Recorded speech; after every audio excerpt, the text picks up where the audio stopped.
Hello. Hello, everybody. I am here, and you are here, and we are here, and it is time for the show. How's everybody doing? Lots of activity in the YouTube chat today. So shout out to the YouTube chat for being active and y'all sharing your thoughts and everything before the show even started. I appreciate that. If you didn't know, I do not dual stream to Twitch. This is my website chat. You're welcome to come over there, get fun colors, be able to set your pronouns, access to cool emojis. You get some of the emojis in the YouTube chat, but just not as many. And there's no free custom emojis in the YouTube chat. It doesn't let me do that. So if you want custom emojis, you have to come to the website. Anyway, hi. You know, I realized that I never introduced myself at the beginning of a live stream, but I'm guessing if you're waiting here for 5 minutes before the show starts, I probably don't need to say, hi, my name's Luxander. Like, it's just a little redundant at that point. But, yeah, it's politics day. Today is Sunday. Sunday is for politics. Wednesday is for the boys. But Sunday's a politics day. Basically, I've got like 6 stories prepared. Oh, also, I'm recognizing that I started the show an hour later than usual with no previous discussion of having intention to do that. And the reason is that today I forgot what time zone I'm in, I guess. I just, for some reason, I just like went back into that mode where it's like, I stream at noon, I stream at noon, I stream at noon, because I did that for like 2 years. And yeah, I just completely blanked on it this morning. I had a lot of extra work to do this morning. So yeah, sorry for that. But hi, now you're here. Let's see. I did tag in the Discord. Let me also post on Blue Sky. I've been doing a lot of using Blue Sky for promotion, and maybe I need to like post more personal stuff on there, but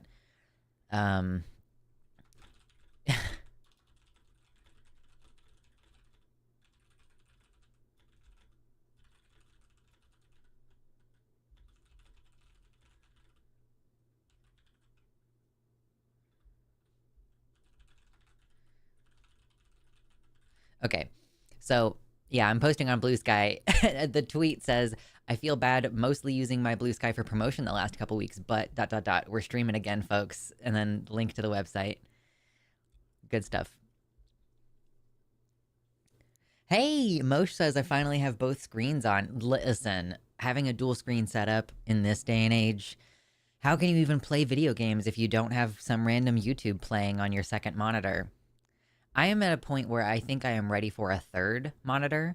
Just like, I don't know, it just feels like it's overdue. You know, I've been working with 2 monitors for a long time, and I feel like I need a monitor that's kind of more dedicated to stream health. Like, I want to be able to see things about my stream health that are difficult to monitor otherwise. And like, I want to be able to have chat set up in a specific way. And then of course I've got my main like display monitor, which is what you see when I'm like, whoop, we're going to talk about a story. You know, want to have these different elements like figured out. But anyway, that's some sauce. That's some behind the scenes sauce. Because it is a pain in the ass having to, like, on my main monitor right now, I have just whatever story we're talking about or tweets that I'm reading or whatever. And then on my secondary monitor, I have the YouTube page up, which has some stuff about my stream health. It has YouTube chat on it. And then I have that, like, I have the website chat kind of in the middle of that page, blocking some of the YouTube stuff. And then I have Streamlabs covering another part of the YouTube stuff, which I would kind of like to see, but it's more important to see whether or not the stream is healthy on Streamlabs itself. So yeah, I've just got like all of my stream management stuff squished onto my smaller of the 2 monitors. Make it make sense. Yeah, a monitor to monitor my monitors, exactly. So anyway, this first part of the show, as usual, is chill hangout time. We will get into the hard-hitting politics stuff. We will just probably do it at like 1 PST. Or PDT. I guess we're in PDT right now. I don't like that I have to differentiate between those 2 things. But of course, the entire world is not on the same page about when to do daylight savings, so I get it. Ari says, I want an evil villain setup with a powerful enough computer to handle it, with like a whole semi-curved wall of 9 screens with something different on every screen. Right, just go absolutely over the top with it. That would be fun. I don't think anyone... Oh, hold on. It's like not scrolling again. That's so weird. I apologize. For some reason, sometimes when I load up my website chat, the chat like stays frozen until I interact with it. It's very weird. Anyway, hi Gayfesh. Hello Zypation. What's up, Byron? There's Kitty Tick. Yeah, hello. I've embraced the third monitor, but it's above the others. Yeah, I've seen people do that where it's above the other ones. I don't want to block my photography lights. So there's like a balance because the lights have to fit up over the monitors.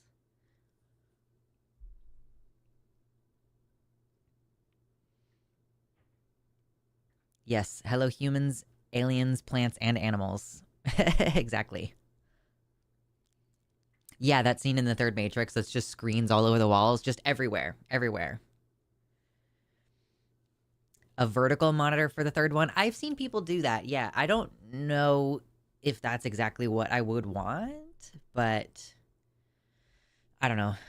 I have to figure out things like distance too, because I need to become an all-the-time glasses person. Right now I have reading glasses, which I rarely wear because they squeeze my head, and I should have picked different glasses, but probably this year I should get some all-the-time glasses, which means that I need to actually figure out, like, at what distance the reading glasses part is going to work, because my monitors are actually pretty far away from me.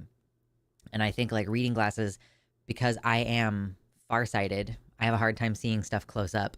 So I need reading glasses for close up. But what does close up mean? You know, I've got like a book, you know, blah, blah, blah. I got a book. How close does it need to be before it starts being a problem?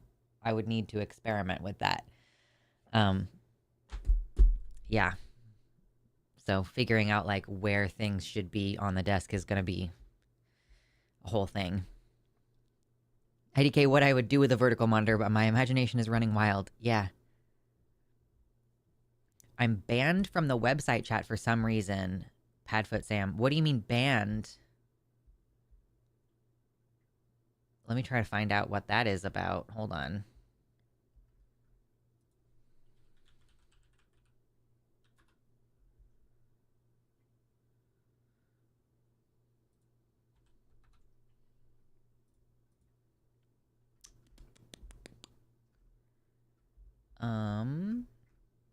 It is not showing me that there's any restrictions on your account. Yeah, it's showing me that there are no bans. So I do not know why that would be a problem.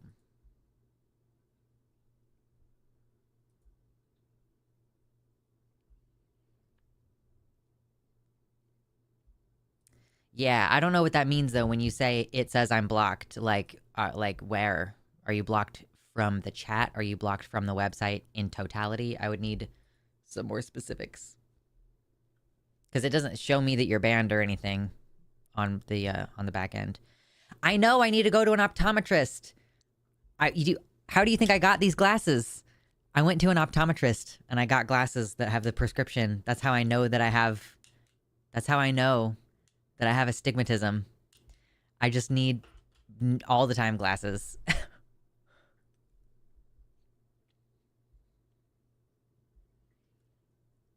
Just like when she gave me the reading glasses, I don't think she specified the exact distance. So I'm like, I have to have that conversation with a new person.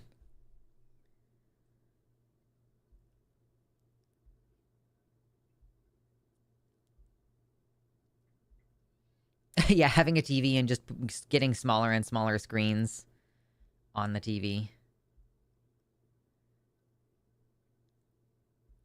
Stigmas are bad. I know. I'm so terrible. I have a stigma. I shouldn't have those. You're right. I'll work on that. I'll work on that for myself. Loyal fans and followers. Hype individuals who join the chat. Don't forget to hit the like button because that immediately boosts the show. And I think it helps the most at the beginning of the show. So if we get like there's 30 people in here, there's 23 likes. If we get 7 likes right now, boom, boom, boom, 7 likes, it'll immediately show the stream to more people. So I want to encourage the stream to go to more people so that we can get this news out there because it's important news. Excuse me. Do most people know their exact prescription? I don't, but I also only just now got a prescription for glasses for the first time in my entire life. I don't know if, like, for example, my partner who has had glasses since he was in elementary school, like, I don't know whether he has his memorized or whether most people do. I think that the more fucked up your eyes are, the more you are likely to remember what your prescription is, because then you can tell other glasses wearers, like, oh man, like, you know, they like to gloat about how bad their eyes are to each other, and then they do the whole thing where they trade glasses, and it's like, oh, whoa, your eyes are way worse than mine. Like, and like whoever has the worst eyes kind of wins in that social dynamic. Have you guys ever noticed this? I am a non-glasses wearer for my entire life, and I've watched glasses people do this over and over again. And then occasionally they'll give their glasses to you, a person who ostensibly can see pretty well, and you're like, oh, whoa. And they're like, haha, see, that's what I see all the time. And like, I don't know, it's just funny. It's a weird little dynamic.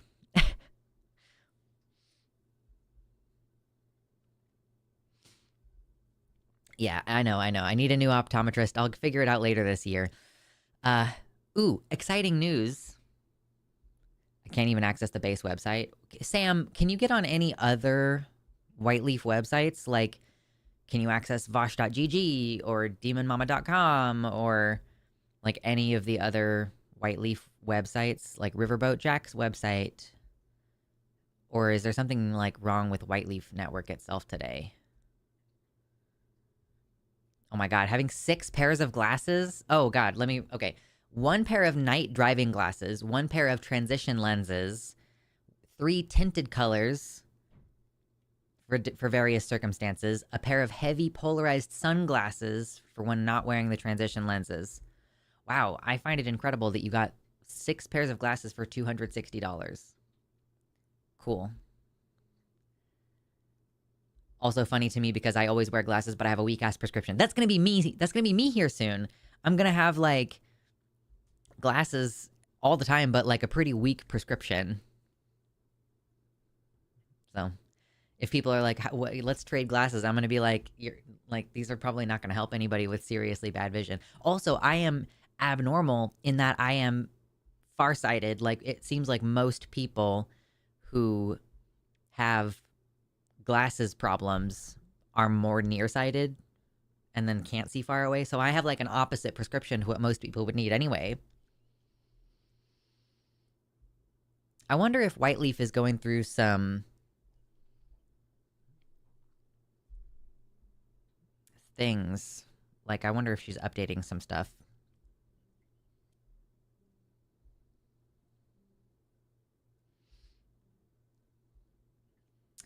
Stop the furry bill. Oh yeah, I had that link open for like all week, and then I don't know why I closed it.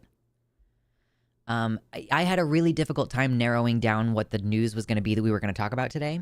Like, that's part of why the stream is an hour later than usual, which, by the way, I fully intend to continue streaming at 11 a.m. I just fucked it up today. That's my fault. So yeah, I had to narrow it down. Like, there was so much to talk about, and I was like trying to figure out how to connect my ideas together and turn like 4 different articles into one news segment. Like, I don't know if you guys consider that there's a lot of planning that goes into setting up like segmented streams like this. This is part of what I have been taking a break from, with not having like specific stuff we plan on talking about each show. Cause like, yeah, I'm like, how do I build a narrative out of this? It's quite a skill. But yeah, I was going to talk about the furries thing. Let me try to bring that back up and see if it's ultimately going to fit into the show that I have for today. Furries, Texas. Was there a link in the Discord to this and I just kind of goofed it? Because it was an older link. Let me see. Okay, no, I don't think I have this link in the Discord. Don't forget, everybody, if there's ever any news article that you want me to discuss, any news thing that you're like, I think this really deserves to be highlighted, post it in the Discord, in the stream recommendations channel, because that helps me not only, like, know what's going on in the world, but also helps me because it tells me what my audience directly actually wants to see.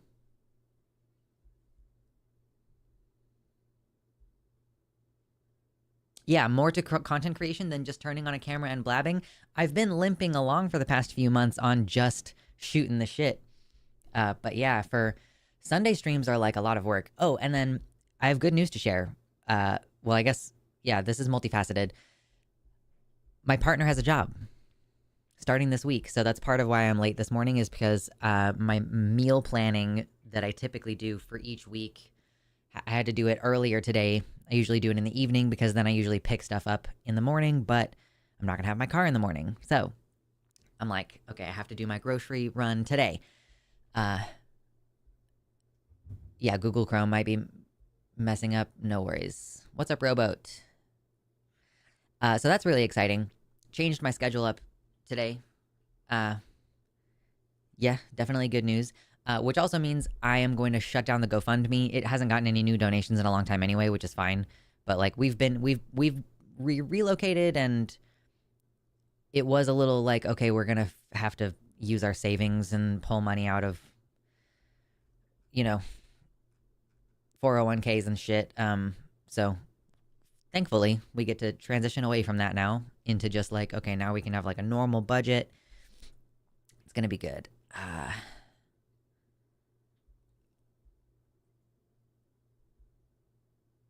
I cannot read a stop sign at 20 feet without my glasses. Oh no.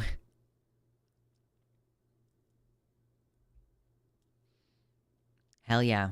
High five on being blind. You win the competition. Actually, so my partner has about like 7 or 9 inches of usable vision close up. And actually, his vision up close is like better than average. So he also does like detail work. He'll just take his glasses off to really look at something up close and get those details done. It's good.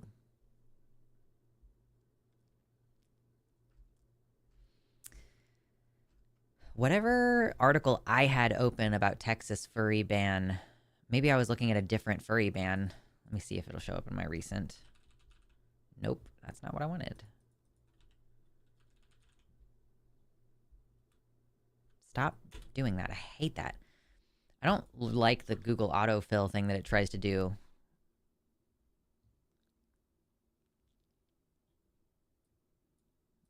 Okay.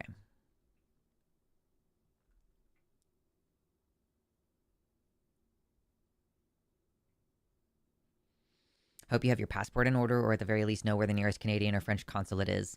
Yeah, I do agree that I should get a passport, but I don't plan on leaving the country.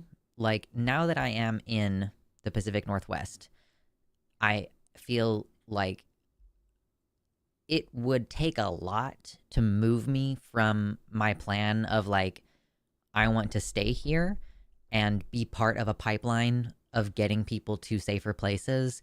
And I want to hold down Oregon as like a Democratic leaning state. Because obviously the disparity between blue and red areas also happens on the state level. And you end up in this situation where, much like with the rest of the country, you have a bunch of counties that tend to skew Republican. So I don't think I plan to leave. I think that things would have to be dramatically much worse. But that might be like, I might be starting to fall prey to the normalcy bias. Like, I might very well be engaged in this sort of cognitive dissonance where I recognize how dangerous things are, but I am sure that I will be fine, if that makes any sense. Like, it's complicated, I guess. Like, recognizing that I might be wrong about being okay, but wanting to go ahead and stay the course on my plan, which is, we've moved here. I want to start looking for land, and I want to try to convince a couple of my friends to come up here and pitch in and buy some land with us, build our houses, like stay here and plan on that being like the long-term thing. So I guess, yeah, come hell and high water, I'm gonna be holding down the fort. Trying to, anyway.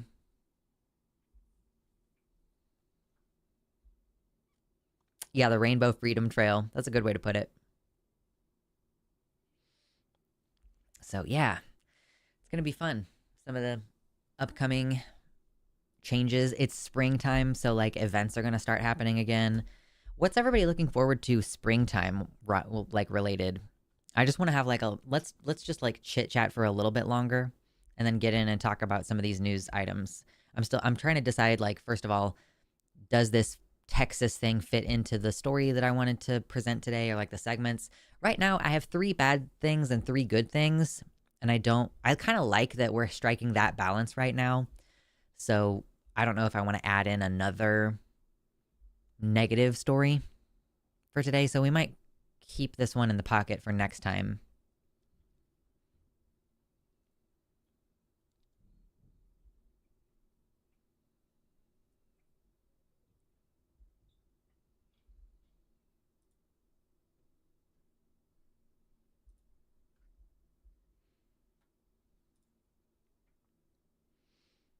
I'm a big fan of digging in my heels and not let it all fall if it is falling. Also, you want to help people get out and use what we have. Great. Yeah, yeah, yeah. Like I want to like, again, I think about this in longer term scale things, because it's not just the current political climate, it's the future climate. So, ooh, yes. Excited because the flowers and plants are blossoming. Yes, the cherry blossoms are they're going right now. So many cherry blossom trees. And yes, so I did also record a video last week of just kind of a little very brief look at my garden, and like kind of using the camera's limited lens to show like that it's a really big space, because I basically can't show the entire space with my camera. So that was fun. But I need to edit that. I'm gonna work on editing that this week and try to get it out this week. Can't wait to see what my Hamburg parsley did over the winter. That is exciting.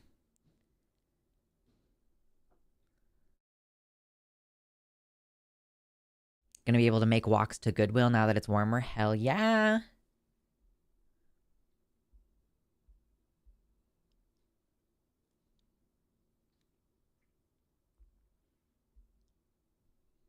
Yeah, it's tough trying to move when you're disabled too. Like finding the funds and like having the help that you need to move. It would have been way harder if my husband wasn't like an insane go go go go go metabolism don't stop kind of person. It was wild.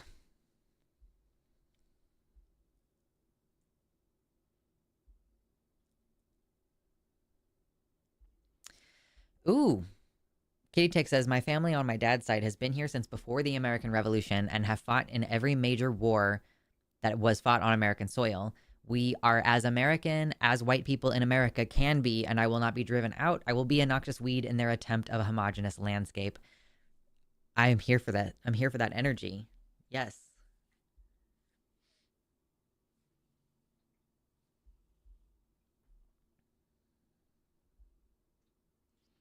Yes, PNW again. Yeah, it's not immune, but is resistant to the red nonsense. Because there are plenty, like, I've seen Trump supporters here. Like, I've seen people with Trump stickers on their cars and fucking blue line stickers and stuff, you know? Like, people generally are pretty kind, but that doesn't mean that they don't have some fucked up beliefs, right? And, like, I understand as well that, you know, Oregon used to be a sundown state. Like, it was very racist, and part of the ease of my integration here has been because I am white, and I don't want to like not acknowledge that.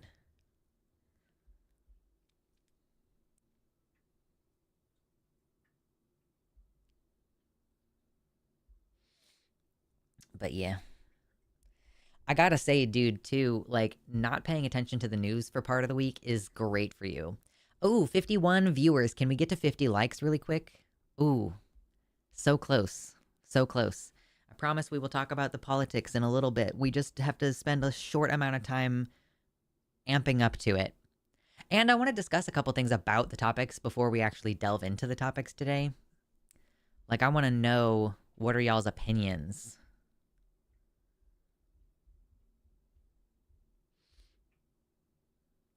Noxious weeds are defined as being nearly impossible to control or eliminate. Yo, like blackberries.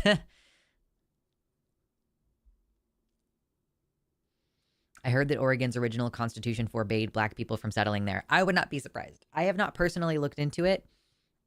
It's actually something that I'm really interested in.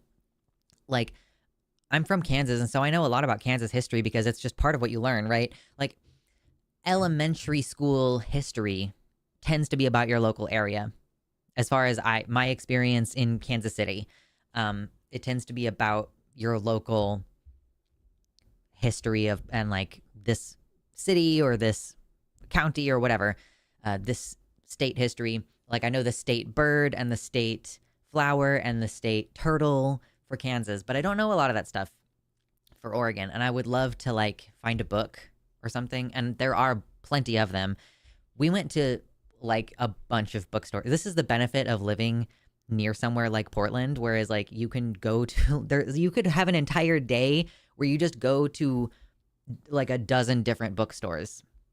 So we did a little bit of bookstore shopping this past week, and yeah, there are plenty of local interest books like that, and I would love to know. And like the city that I live in, I think about stuff like where, like why did this happen, and like which part of the town is the oldest, and like is that an original facade?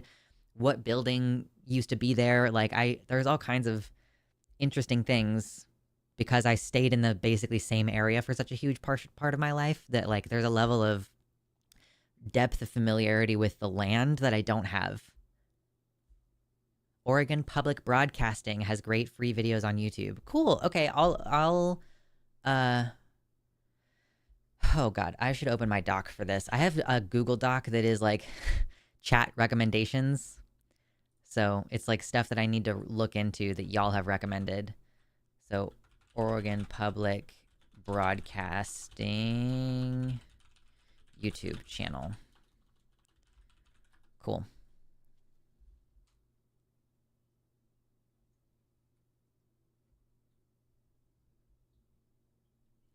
But yeah.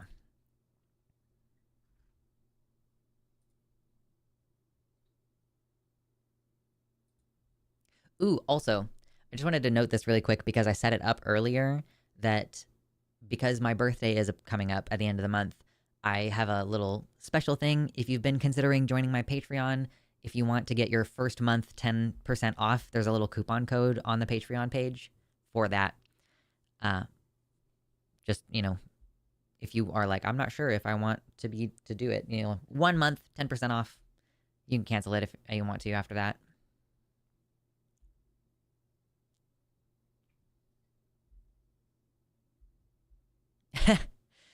Kitty says Oregon voted to remove the racist wording from the Constitution in 2002. 352,000 people, 28% of the voting population, or of the people who voted for that, wanted to leave the wording in the Constitution for history's sake, as though the original isn't still displayed in a museum. True. Basically, every city has tours you can do. Yeah, but I don't want to like be a tourist in my own town. I would rather just read a book, which is a habit that I'm trying to get into more. But I think, for the most part, if I want to talk about my hobbies and stuff, I want to save that until after the news segment or save it until like Wednesday. Because Wednesday is our like chill stream time. And I think that I need to like take some of the stuff that I do during the week that are positives and put it on Wednesday's show. Just so that I have more stuff to put on that day. It's like I'm explicitly trying to avoid talking about politics. I need to make sure I have other stuff going on to talk about. Belle of the Ranch is a good resource on YouTube. That is Beau of the Fifth Column, right? Belle of the Ranch now? Because Beau has stepped down and now it's his wife's channel, basically. Are they in the Pacific Northwest? I didn't think that they were. Oh well. Ooh, the cat has joined me. He know not what he do. I might have to bother him. Oh yeah, I need to reset the stream goal because we haven't actually had any donations today. So yes, my partner now have a job, but I still would like to make money. So any donations are appreciated. We are at 0 out of 100 for today's stream goal.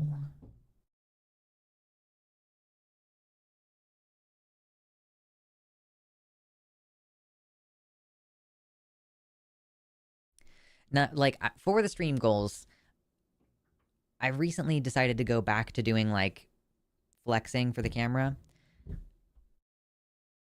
But I've been having a harder time exercising. Like I'm having I need to work up to it more. So I'm not going to see like a lot of change in a short period of time, which makes me feel like, do we want the reward to be I will pick up the cat?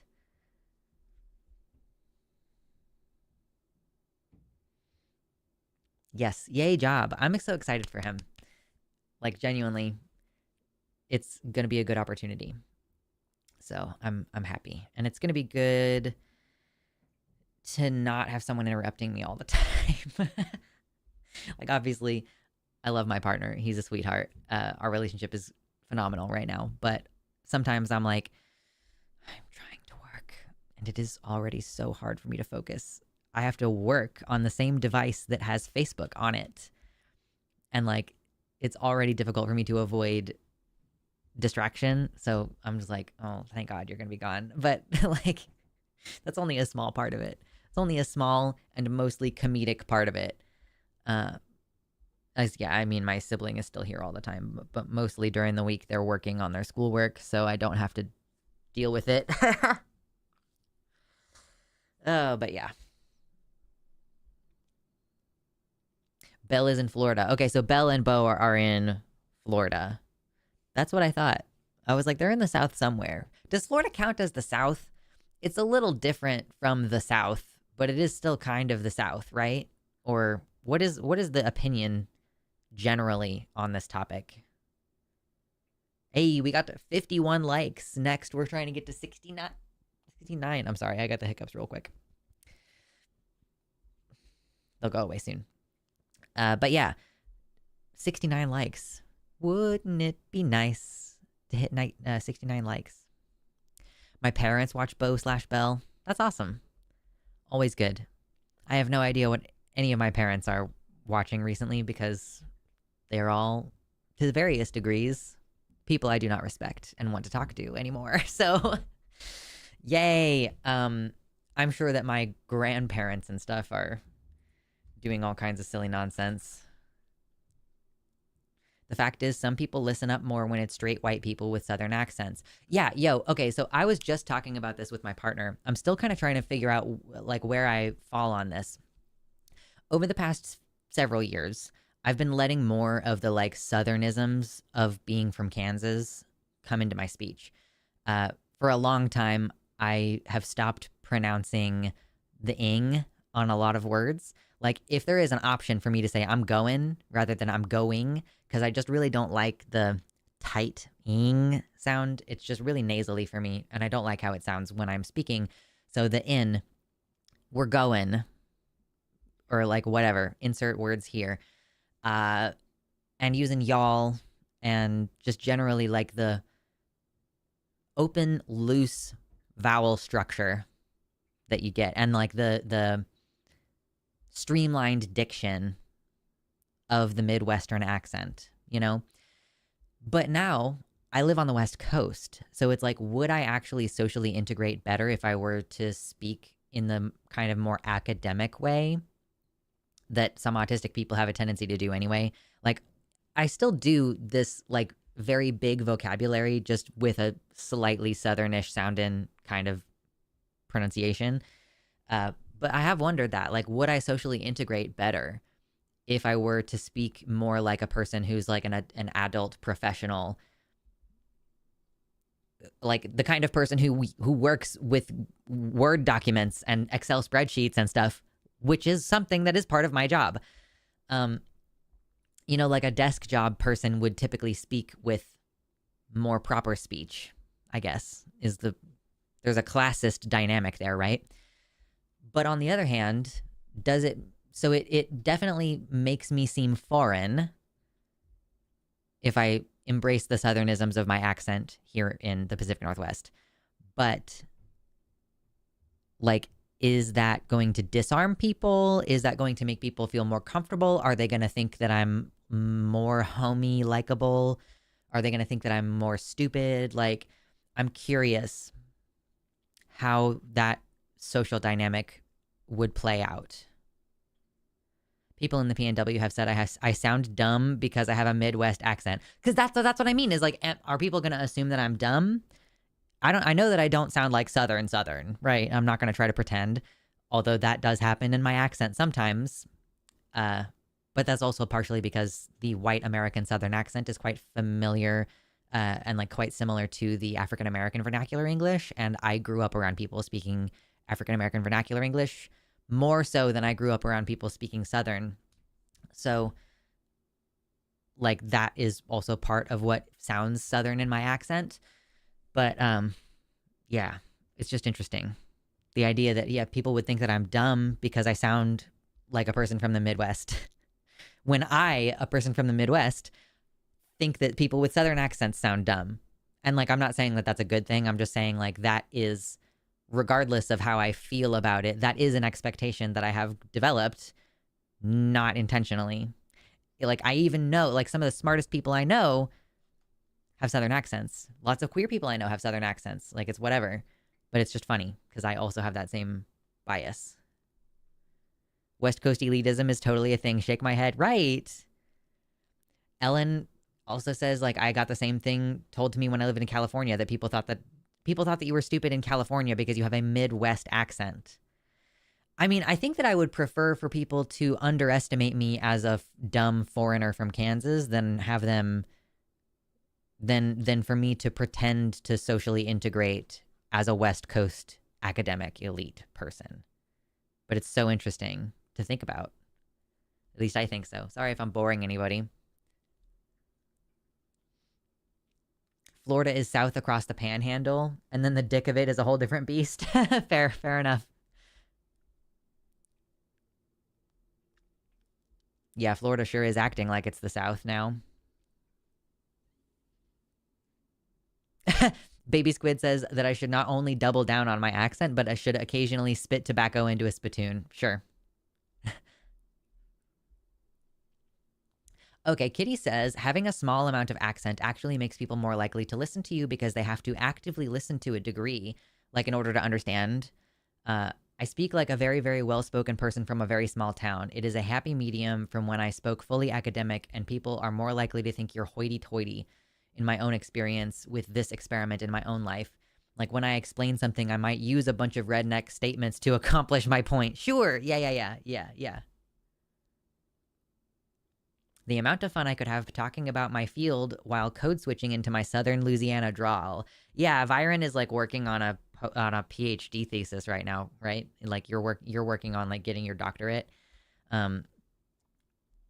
But yeah, like, so having to code switch out of a Southern accent into the academic accent so that people will take you seriously in your field, right? And it's also very similar to, like, Black people having to code switch into more white sounding speech in order to be taken seriously as an academic.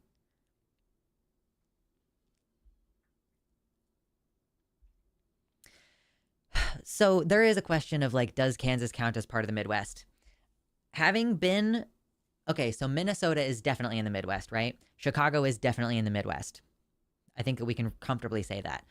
There is no cultural or accent difference. There's, like, a very tiny accent difference with Minnesota, but it's, like, only a really intense Minnesota accent that does it. But, like, culturally and accents wise, and, like, the pace at which you live life is the same in Kansas, in Missouri, in Illinois, in Minnesota. So I personally feel like calling that all the Midwest makes sense. Some people will draw a distinction and say that, like, Kansas, Nebraska, Oklahoma to a certain extent, maybe Missouri, are all like the Great Plains, which, like, yeah, topographically, I can agree with making a difference there, but like culturally, no. Culturally, the Great Plains is not distinct from the Midwest. So I think that typically Midwest is more of like a cultural signifier, a cultural description, as opposed to like, making a differentiation because, yeah, like the Great Plains has different weather or something. I don't know. Oh, I love Trey Crowder. Speaking of people with Southern accents who are intelligent and not stupid politically, um, Trey Crowder in one of his stand-up specials comments on how he changed his own accent for his future self because someone smart in time travel just doesn't sync up with the accent as a Southerner. Sure, fair enough. That's funny. Isn't the Great Plains the Midwest? I mean, sometimes you'll see it on a map and like Midwest is further east than the Great Plains. And then you get into like, I don't know, like I don't know how you describe it, but like you start to get into the liberalism on the West Coast in Colorado, and like New Mexico is also pretty liberal, and it's right below that. So I don't really know what we call all that. I think we would just call it the Rocky Mountain Range, and then you've got like several states that are part of that, and then like the West Coast, Cascadia, whatever.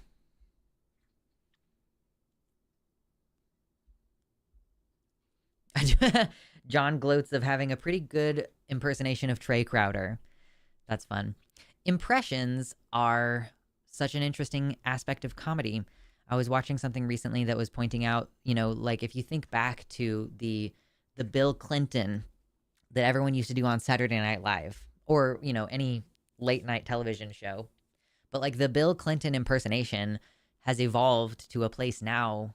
And I'm, nobody does Bill Clinton impersonations anymore. It's kind of like he's not politically relevant, so why would you do that?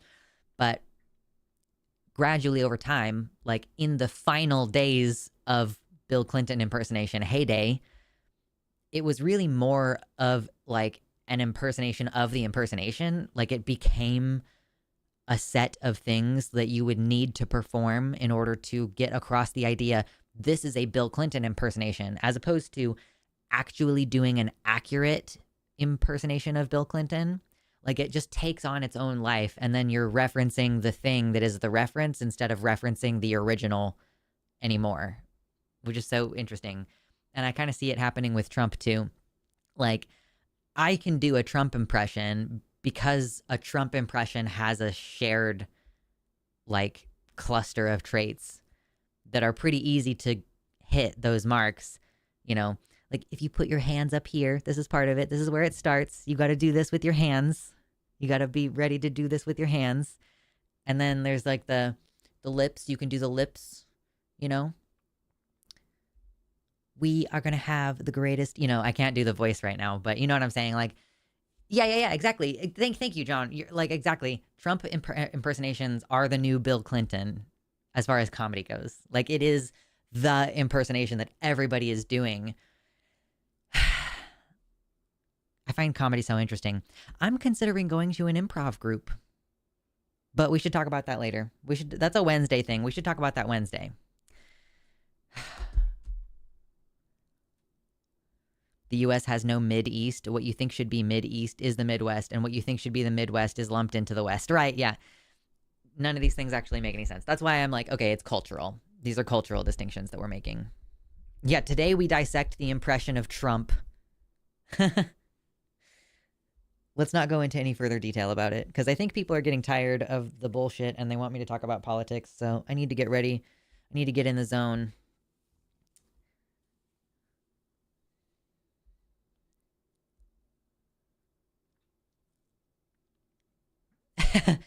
Kitty says, I'm Southwestern, which is a special kind of human that knows how to use all the guns, find water in the desert, and how to cook a rattlesnake.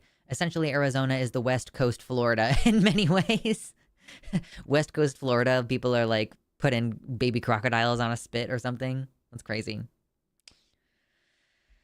Okay. If you're just coming in, don't forget to hit the like button, okay? We're about to start discussing the news. So I want to kind of get your guys' impression of the things that we're going to talk about today before we actually dive in, right? I am curious what your thoughts are on. We basically have 3 serious stories that I want to talk about, and 3, I mean, still serious, but good news, right? Bad news, good news. If I can maintain this dynamic, I want to keep this dynamic going on.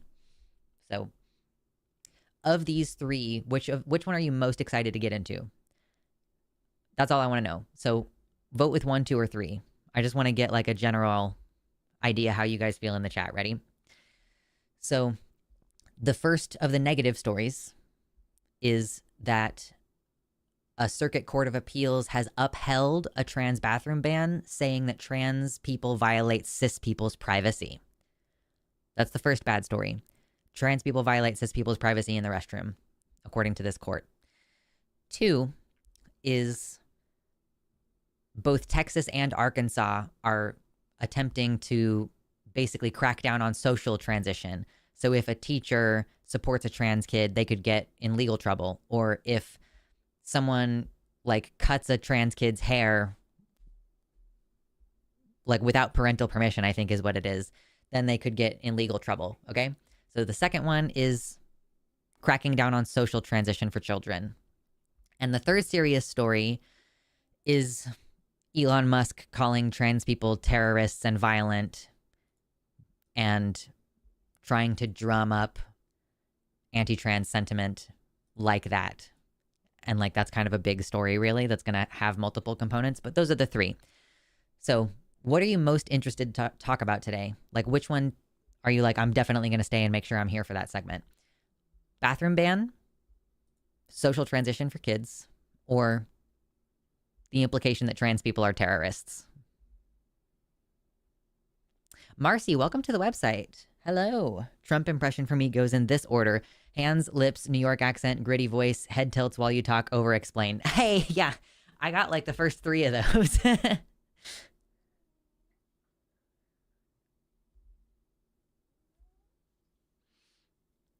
We're most interested in number 3. Okay. Now, I'll be explicit and I'll tell you the reason I'm asking is because this will help me decide how to market this video when I'm ready to make titles and thumbnails for the video. So I appreciate that.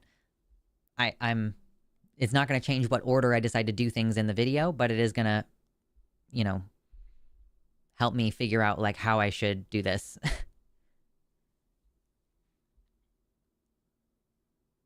Okay, thank you, Kitty. It was trans bathrooms was the third one. Okay, cool. Thank you. I appreciate your feedback. Okay, so now I want to ask another question before we get into it. I have 3 positive news stories as well. Which of those 3 positive news stories are you most excited to hear about is the next question. The first is we're going to be looking at the interview that Vivian Wilson did. That's Elon Musk's transgender daughter. We're going to be looking at this Teen Vogue article that was written about her. That's number 1. Number 2 is the judge deciding that the trans ban is not allowed in the military. Like the military trans ban, the woman who said like, this is obviously animus. That's number 2. And then the third one is Ohio appeals court saying that youth healthcare is good based on a Republican rule that was originally put in by Republicans. So that's the third one. So of the good stories, what are you most excited about? Elon Musk's daughter, trans ban in the military being struck down, or Ohio saying that trans healthcare is good for kids based on a Republican rule?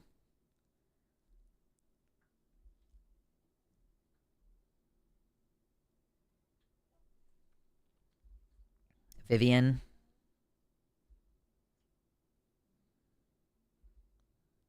Okay. Elon Musk has won out for both of them, it seems like. Like Elon Musk calling trans people terrorists, and then Vivian, her interview.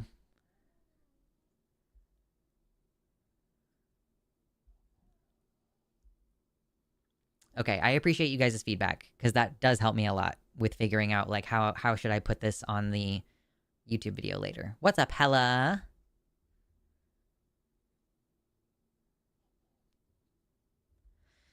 Because I have the option to put like 3 different thumbnails. I have to choose one title but I can do 3 different thumbnails and it'll just kind of show those to people in rotation until they click on the video, basically. As far as I can tell, that's how it works. So cool. All right.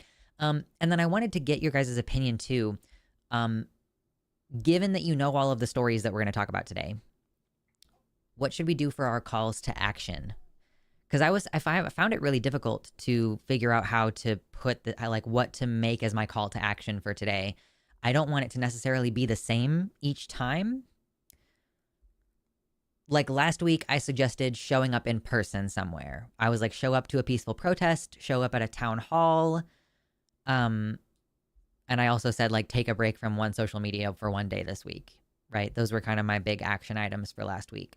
So given what we're going to talk about today, I'm not sure what the best suggestion is to make for people.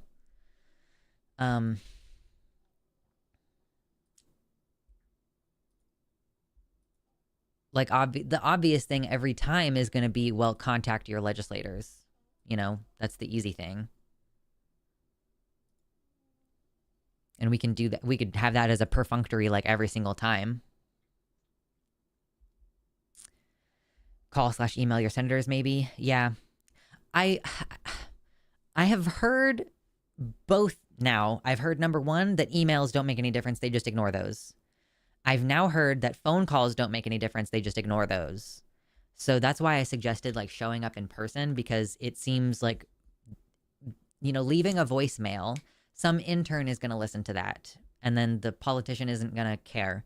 But if you actually go to a place where a politician is going to be, and I don't mean like go to their house, I mean like a town hall or something. If you go there and you make yourself heard, that's probably like the most effective thing that you could do in terms of like pressuring politicians to do stuff that you want them to do, you know?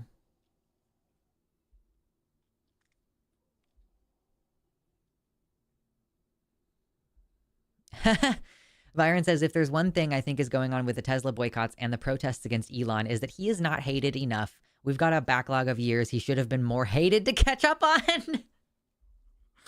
We just need to hate him extra hard, I guess, to make up for the fact that we didn't hate him hard enough 5 years ago.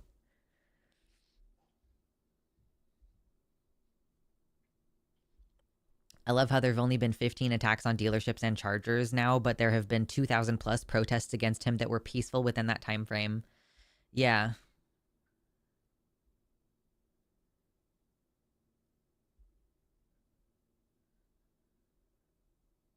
Are you saying originally you saw Elon on TV saying, yeah, I started Tesla, and I was like, who is this guy? Me and my brother found an original VHS of a Tesla Roadster promo introducing the creators of Tesla, and Elon was not there.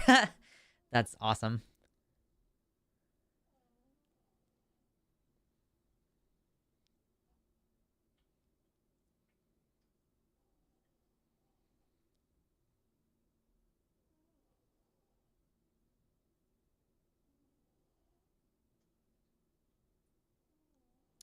Might as well go to a Trump rally and try to change hearts and minds. So I'm going to push back a little bit on that. So for obviously a Trump rally, a bunch of people there are super hateful and they're proud of being hateful.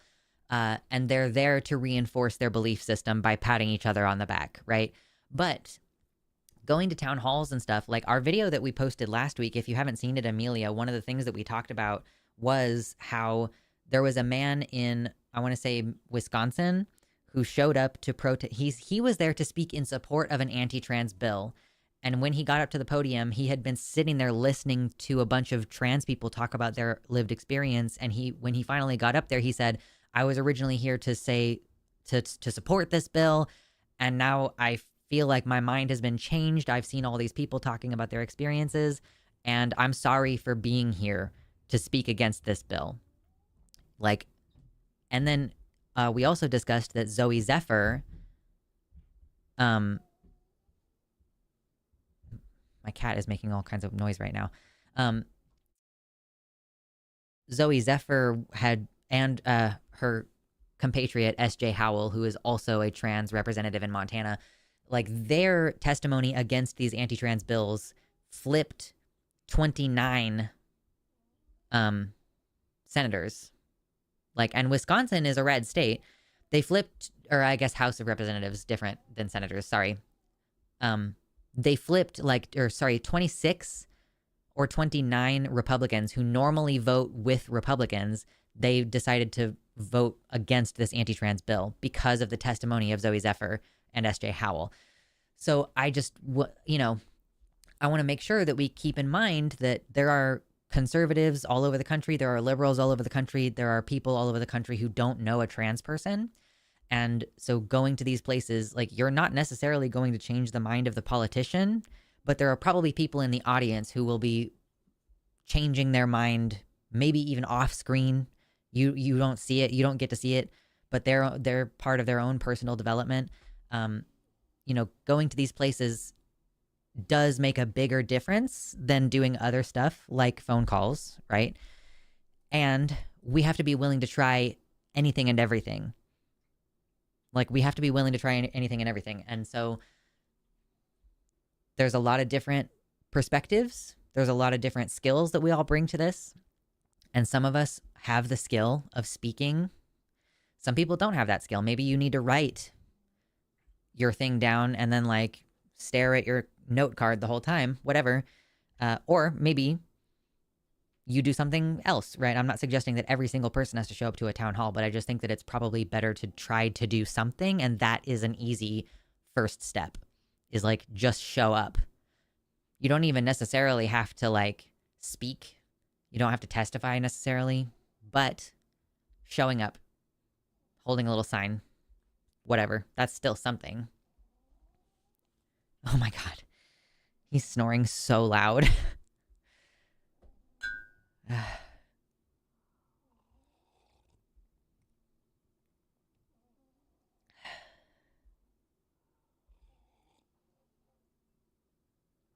Oh, this is great. Yeah, the Musk's electric car company has basically up to this point required lib support because it's an electric car and only liberals care about the environment, right? And now he's like shot the bed on like having those people support his company. So yeah, it's interesting how they're repoliticizing electric cars to be a Republican thing. But only because like Tesla is like the big brand of electric cars here. Plenty of other brands are coming out with electric cars though.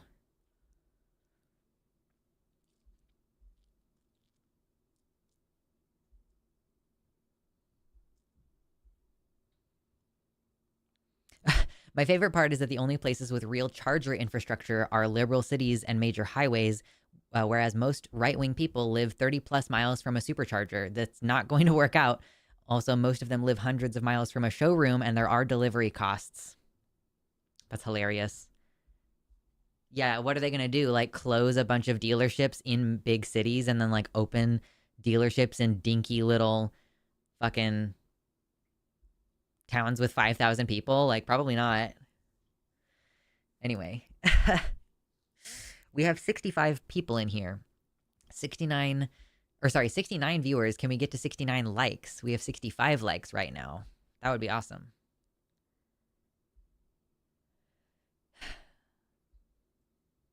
But it's okay if we don't. We've got plenty of people here. Oh, if you want to be today's first donation, that would be fucking lit. Direct donations through the website mean that Google doesn't take a bunch of your money. Just PayPal fees.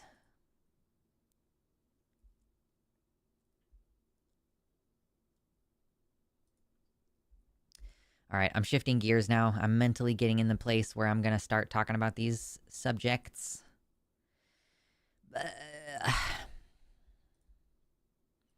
And I guess, yeah, I mean, I guess the only reasonable call to action I can make is just like, I guess I'll switch it up. Like this week, it'll be use5calls.org to contact your representative. And then like maybe next week, it'll be physically show up at a town hall again. Or maybe we'll come up with something else more specific.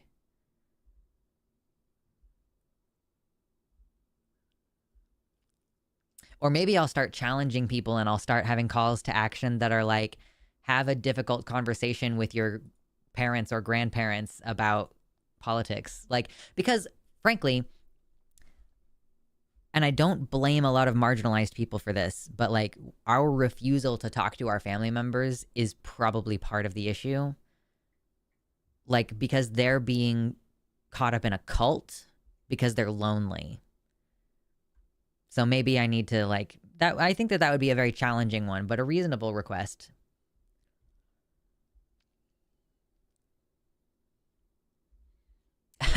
Oh no, Kitty, is that true? If Elon's net worth drops below $100 billion, he defaults on most of his loans and will be bankrupt. The board of directors of Tesla are starting the process to oust him because according to the consumer finance law, he has become dangerous and negative to the investors of the company. Right. I did see that. I'm sorry, I forgot to add it to my news docket, but that's funny that he's just like gonna lose a lot. I mean, he's losing a ton of money and then they're like trying to kick him out of the company basically. Oh, we surpassed 69 likes and I didn't even notice. Thank you everybody so much. That's very kind. Let me see if my hair will look better on this side of my head today. It's just, it was looking real flat over there. Unfortunately, I ran out of money for therapy. Yeah, I'm sorry. That's tough. On a scale of 1 to 10, what have I missed? Like 2? Not much. Not much.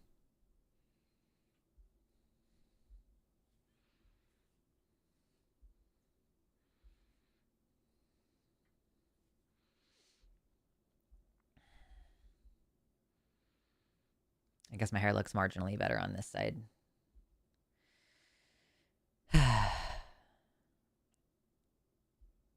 Oh, really? Is that Elon? Elon being charged with election tampering in Europe.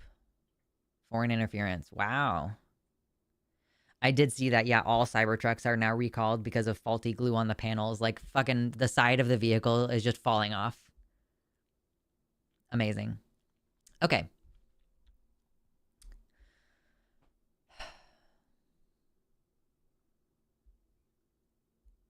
Elon, by law, has been selling lemon vehicles. Why he hasn't been sued is beyond me. Yeah. Cool. Okay. Well, I'm ready to talk about the news. I'm Luxander. This is the part of my stream where we record a video to upload on YouTube. For today, I have planned a review of the past week of news, where I'm going to show you 3 negative news stories and 3 positive news stories, and we're trying to keep things a little bit balanced in that way. I want to check in with you once a week so that you can get like all of the news that you need that's important, and without having to like take the psychic damage of checking every single day, right? We're trying to narrow this down. What's most important?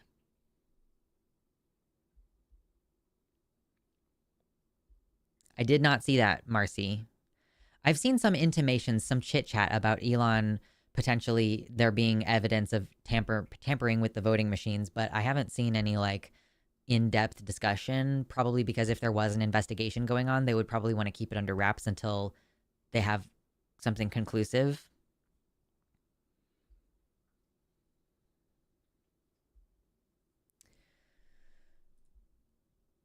There will be chapters if you want to check down there to go to each story. So you'll be able to see like, okay, this is when the positive news stories start. If you'd rather just skip to the positive news, I don't blame you. And at the end of the show, we will have a call to action segment. So if you're feeling at all defeated or overwhelmed, we're going to have a couple of specific things to recommend. You don't have to do it, but we're going to make some recommendations so that you can engage fruitfully in what's going on in your country. Mostly the advice is for Americans, I guess, also. We are experiencing a constitutional crisis right now. Sorry, I'm not focusing on the UK at the moment. So what I want to start with today is a discussion of the bathroom bans that have been going on all over the country. Numerous states have now passed bathroom bans that say trans people have to use the bathroom that's associated with their biological sex at birth. And we have seen and even discussed it last week that when those laws begin to go in effect, the people who are hurt most often are just women who don't look like women enough, right? And it ends up being like cisgender, butch lesbians, black women, gender nonconforming women, women with short hair, women who are going through menopause.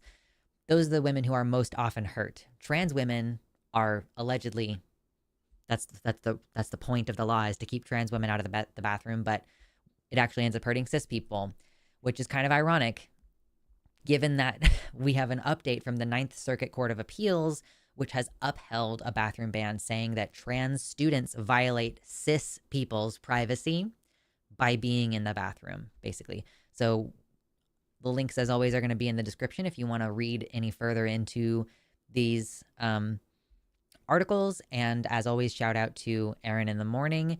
If you are not currently subscribed to her Substack, I recommend it because she is working hard to keep us updated on these things, and I reference her frequently.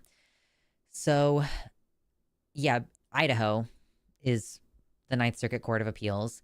They passed a ban on trans students from using bathrooms that align with their gender identity, and the ruling prioritizes cisgender students' privacy concerns over the harm being faced by trans students. And Erin points out that this effectively strips them of Title IX protections in school facilities, and I guess also contradicts recent precedent, which previously affirmed equal protection rights for trans people. So it's kind of interesting that within one minority group of trans people, that you can find that it, like, they deserve equal protection in some cases, but not in other cases, which is, I mean, really, that's just how the slippery slope happens. Like, the point at which it is no longer a slippery slope fallacy and just an actual slippery slope is, you know, you say, oh, well, it's reasonable to say trans athletes shouldn't participate because we don't know whether it's fair. And then it goes, oh, well, it only makes, you know, perfect sense that this is harming cis people in the bathrooms. And, you know, harken back to the idea that Black people had to have separate bathrooms because they were violent or dirty or something. Like, it's fundamentally the same situation happening. But yeah, you know, you can get people to agree to one kind of limitation to trans people's rights, and then from there, it's easier to get them to agree to other limitations. So that's kind of where we end up here. That not only are these states passing these laws, but that they are even working up through the courts, being found by appeals courts who have previously affirmed equal protection rights for trans people, now saying that, oh no, it's a problem in the bathrooms.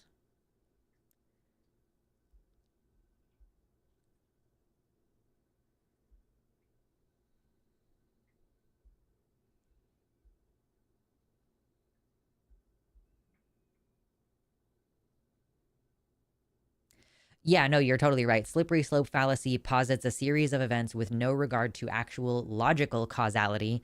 Yeah, like, oh my God, you want to marry a man as a gay man? Like, what's next? Marrying your toaster? And it's like, there is no series of steps that make sense between those two things.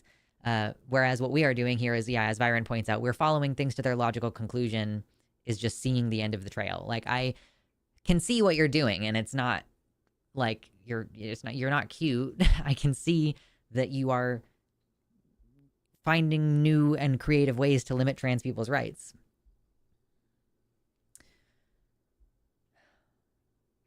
So basically, this precedent in the Ninth Circuit says that a, quote, privacy interest in excluding trans students from bathrooms outweighs their equal protection rights, which is crazy. Like, so it basically is this could be citing the 14th Amendment in both. So like that the 14th Amendment right to privacy supersedes the 14th Amendment guarantee to equal protection under the law. That seems insane to me.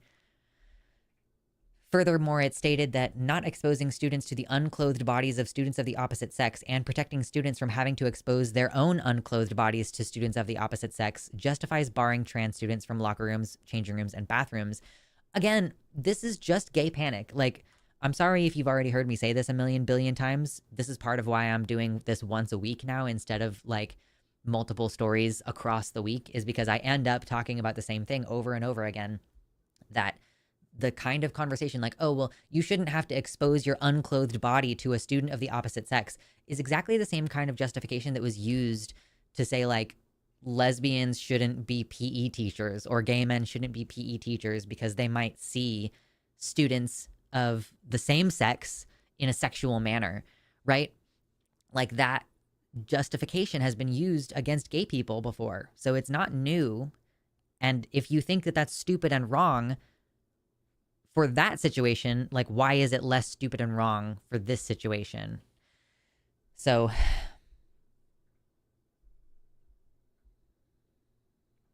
and yeah, of course, it's worth noting that the language in this law explicitly categorizes trans youth as being the opposite sex in legal terms, which sets a precedent which could further erode protections under federal law. Because then, yeah, like anything that's a sex-based right, allegedly, like they're making all these exceptions. That's the problem. We've talked about this multiple times as well, where something that is normal and okay for cis people to do is being considered bad for trans people to do. So just using a changing room, and again, I don't even need to ask you in the chat or you in the comments. I know, but you can tell me in the comments anyway, how many trans or queer people, you don't have to be trans if you're just queer as well, I'll take both. How many of you changed in the stall when you had to change in the changing rooms for gym or something? Or would otherwise, like maybe you would go, like I had a shower that no one ever actually used. And I might go in there to change because it was like privacy, you know, or like they had a little curtain you could draw. How many of us like know that we feel awkward in that situation? Sometimes before we even know that we're trans or before we even know that we're queer, we're not in there trying to ogle at people. And, you know, like even if you are sexually interested in the people around you, I don't think that just being in someone's presence justifies like a violation of their privacy. If someone is leering, if someone is ogling, if someone is touching, if someone is licking their lips while they look at you, then yes, of course, that's weird behavior. That's bad behavior. And you can address that behavior without saying that an entire type of person, an entire group of people are not allowed to use public changing rooms. And we're so concerned, about safety. I don't think that safety is being brought up in this particular case, but if you're going to claim it's about safety, then like, who is actually being assaulted in bathrooms? It's trans people by cis people. So like cis people are the ones making bathrooms unsafe. Cis people are the ones saying, oh, that woman doesn't look like a real woman. And then male police enter the female restroom. We talked about it last week. Go watch it. If you think that I am lying, like men being sent into the women's restroom to take a woman out of the bathroom who's trying to put a tampon in her body, right? Like this is the situation that you end up creating.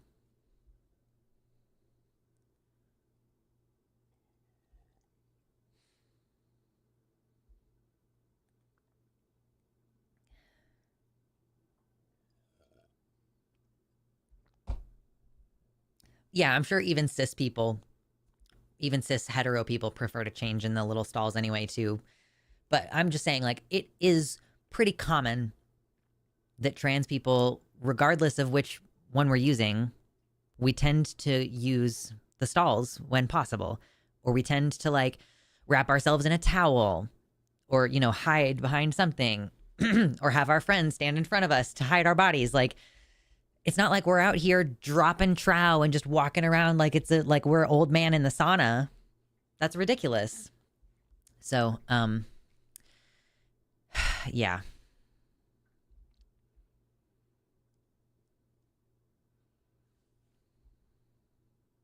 Yeah, and it's so interesting too because previous cases, like, so there's this idea of called heightened scrutiny where you have to like basically pay extra attention to when minorities are the subject of conversation, like that the situation might be more complicated, essentially. So these cases require heightened scrutiny to make sure that we're not being discriminatory. Yet, despite the recognition that transgender status requires heightened scrutiny, the court still rules that the state has an interest in preventing schools from requiring students to share restrooms and changing facilities with members of the opposite biological sex. Nothing is requiring a student to share that facility. You can create a separate facility for those kids. So here's the thing. When I was trans in high school, if there was ever a question about whether I could use one of the boys' or girls' bathrooms, you did always have the option to use the nurse's bathroom which if you're in a school with multiple buildings or a school with more than one floor, like let's say you have a class on third floor, and in the 5 minutes or 4 minutes between for passing period, you have to get from upstairs all the way downstairs, all the way back upstairs again, or even just taking that break during class time, you are losing educational opportunities by being forced to use the nurse's restroom, right? But typically, this is considered acceptable to marginalize trans people even further by causing them to lose time in class, traveling all the way to the nurse's bathroom. And then, like, maybe someone else is in the nurse's bathroom. Maybe somebody is sick. Maybe, like, the teachers or maybe the office staff use the nurse's restroom, you know? And then you're sitting there waiting. So I personally think that it would be a reasonable accommodation for students who don't want to share the restroom with a trans person to go to the nurse's office. Because you are the problem. If you have a problem with trans people being in a space that you are in, not staring at you, not ogling you, not touching you, nothing, just being in the space, using it for its purpose, you are the problem. And you can go to the nurse's bathroom as far as I am concerned. But that's not the state's position for the most part. They also claim that this advances privacy and safety objectives and prevents potential embarrassment, shame, and psychological injury to cisgender students. So they do not care about the embarrassment, shame, and psychological injury that it is incurred on trans students when they are marginalized and forced to use the nurse's room or forced to use a bathroom that they are not comfortable or safe in. Because I've covered 2 stories in the past year, and you can look these up. Nex Benedict was a trans boy using the girls' bathroom like he is supposed to under these conservative laws. And he got in a physical altercation with a couple of girls who bashed his head into the wall or the paper towel dispenser.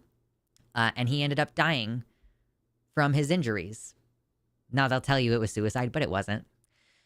Anyway, if somebody experiences a traumatic brain injury or like a head trauma, they need to be like kept in the hospital overnight, and the hospital sent him home that night. There are layers of neglect that went into Nex Benedict's murder. And then there was another girl whose name I cannot recall off the top of my head right now, but she was in Minnesota, and she was using the boys' bathroom because she was a trans girl, and she's supposed to use the boys' bathroom under these conservative rules. And a boy punched her in the jaw and broke her jaw because she was in the boys' bathroom that she's supposed to be in according to these conservatives. So, like, y'all are trying to tell me that you're concerned about the safety of students, but I mean, really, they care about the safety of cisgender students. They do not care about violence. That was two examples of kids in school doing what conservatives say they should do and having violence met upon them by cisgender peers. So, like, what are we, like, this is the thing. You need to look at what is the actual impact of the law rather than like an esoteric feeling like some students deserve privacy more than other ones or whatever. Is like, there are stats. There are recent examples of here's what happens when you have these rules. Trans students get violently harmed when you create this environment where it's okay to marginalize them, where it's okay to exclude them, where it's okay to portray them as sexually violent, like to portray them as like sexual predators. Because that's what you're ultimately saying. Trans people might prey on cis people in the bathroom. That's what they're saying.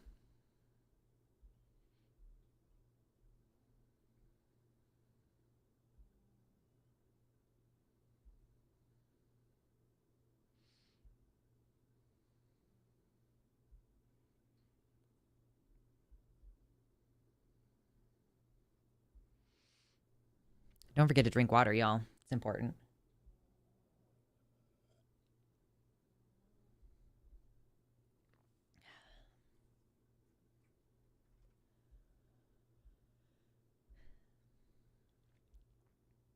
Oh, this is rich. Okay, so to justify this decision, the panel had to address the fact that the state failed to produce any evidence of harm caused by trans students using bathrooms or changing rooms. And rather than confront this gap, the court sidestepped the issue by creating what effectively amounts to a transgender injury exception, which ruled that common experience is enough to assume harm to cisgender students, stating, Saga overlooks that this is an unusual situation in which the state's privacy justification is easily corroborated by common experience. So it's just like, if people say that they are uncomfortable, then we're going to take that as evidence that there is a harm. Man, this has been killing me for a long time. And it started with me with, bullshit queer stuff. Like, oh, bi lesbians are causing harm to lesbians. Like, okay, but demonstrate the harm. If not, you're just claiming that it's harmful as a means of controlling what other people do. Because if you claim that it's harmful, then you can justify being like, so you have to stop. But then like situations like this, you don't actually have to produce any evidence of harm. They'll just assume that there is harm because cis people are more important than trans people, is ultimately what this comes down to.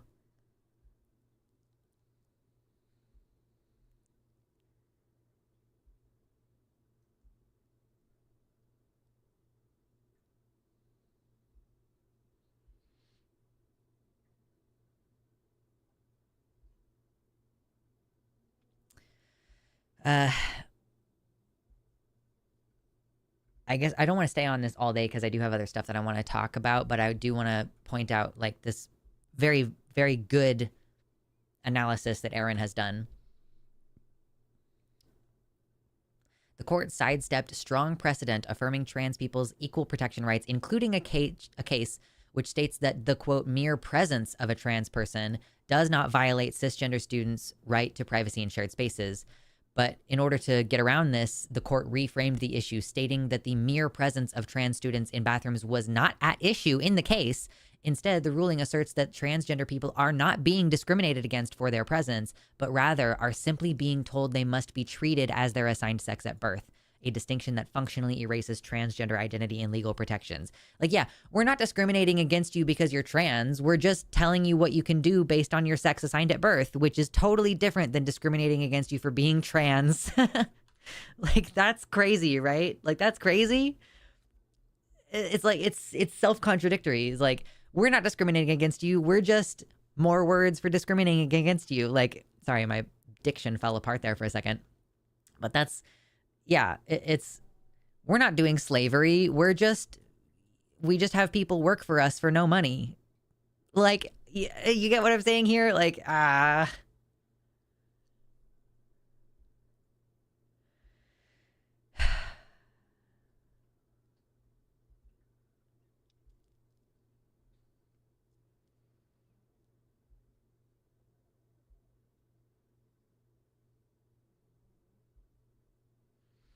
yeah, so basically this was jacked up in a lot of different ways, and I don't want to go into every single little caveat of it, but again, the description will have links to this article, so please read Erin's work, because she takes the time to go into more detail.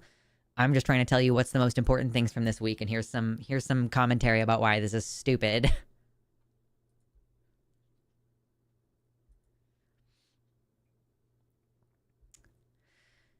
Before we move on to the next topic, please take a moment to hit the like button on the video. It's appreciated, it's quick, it's easy, and it's free. While you're down there, you can also check your subscription settings to see if you've got notifications turned on to see the live streams. But I'll move on now.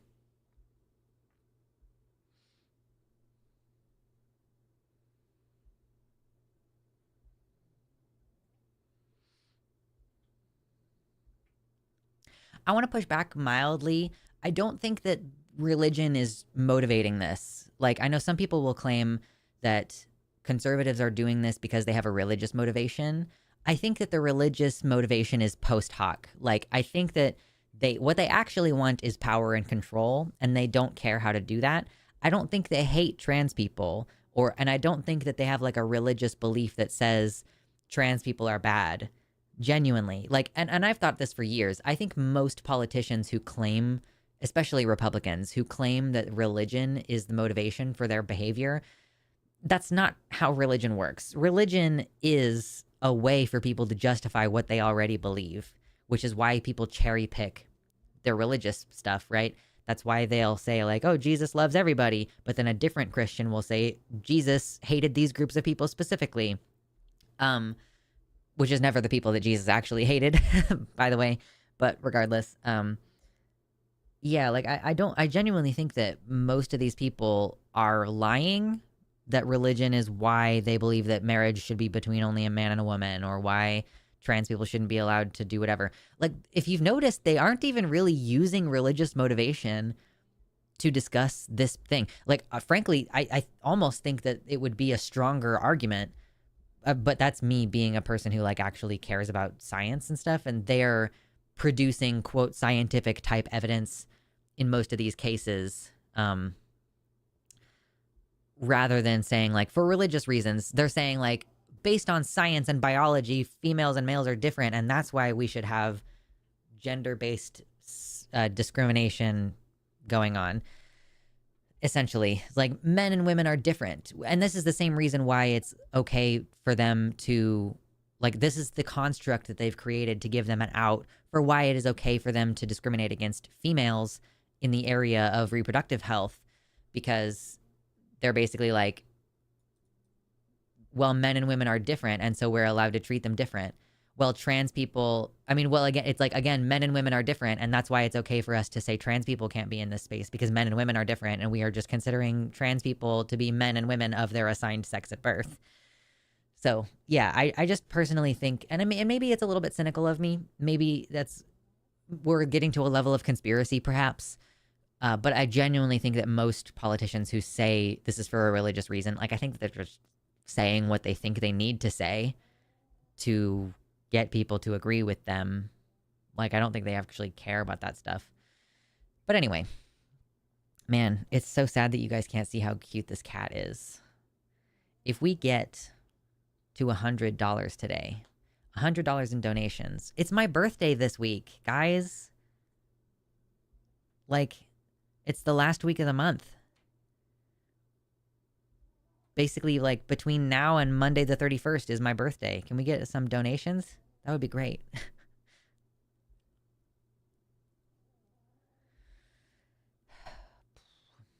I'll either flex or pull the cat, whichever one you guys want.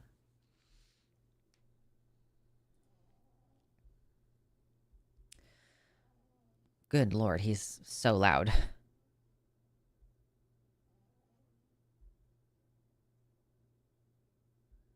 Not believing they hate trans people is as ridiculous as saying you don't believe they think they're better than immigrants. I don't think that those are comparable, because hate and indifference are different things. They don't hate trans people. They just, it's like, okay, they don't view any American citizens as people. We are all tools. We are all numbers. So they don't hate any of us. They just don't care about what happens to us. Any interaction they have with us is just like, how do we manipulate these numbers to come out the way that we want them to, so that we keep winning elections and keep siphoning wealth away. They do not care about harming people. Like, they don't harm people because they like it. They harm people because they don't think about that harm as happening to real people. You know, that's why we end up in this situation where we can say, like, you're hurting trans youth, and they can say, LOL 41%. You know, it's like they don't actually care about the harm that they're doing. They reduce us down to a statistic and a number. I don't know. Oh, yeah. Thank you, Nadia, for the $5 or €5 donation. Frank Schaefer's video on Mike Johnson's is worth seeing for this latest court case. Quote, they believe in the death penalty for gay sex. Trans follows this too. Yeah, I think that's probably a fair assessment. Yeah. Hello, McNevin. Welcome to the website chat. What's up? Yeah, anybody who's hanging out in the YouTube chat, by the way, I have a website. That's what this is, luxander.net/live. It's not Twitch. And thank you, In a Box, for the donation. If you donate directly on my website, YouTube doesn't take 30% of your money. So direct donations to the website are always appreciated. But thank you, In a Box. Says, happy birthday. Have some math. Thank you. You know what's great, too, is that Nadia's €5 donation also requires me to do math. Octine, thank you. Sorry to be doomer. Happy birthday. No, it's okay. It happens. It happens. Geez. Okay, so $59.84 from In a Box plus $5.41 from Nadia and another $10. And now I don't have to do any math because we have $75.25 toward today's goal. Thank you. That was very generous. I appreciate that. Buff/cat. We'll do one or the other. Buff/cat. I'll tell you about some stuff that I got myself for my birthday on Wednesday. We'll talk about it Wednesday. Today is for politics.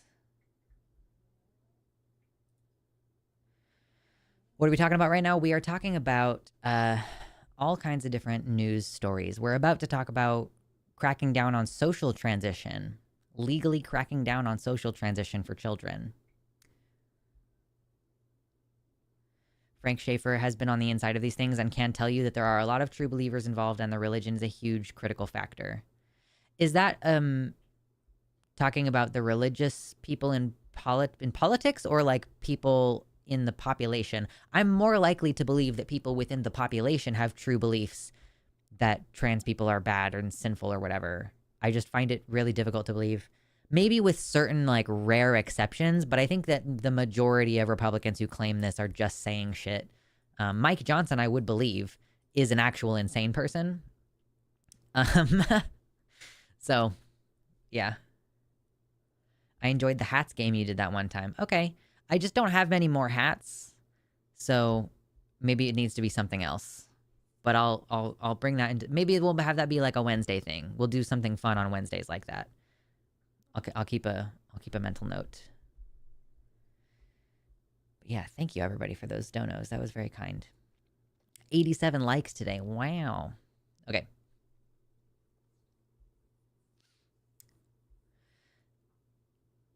For our next topic, we have been talking about these legislative attacks on trans people and how they often start with trans youth and how, like, you know, there is a scientific argument that could potentially be made if it weren't for the fact that all of the data is contradictory to this position. But you could maybe try to make a scientific argument that, like, kids shouldn't be allowed to transition because it could harm them in some way, right?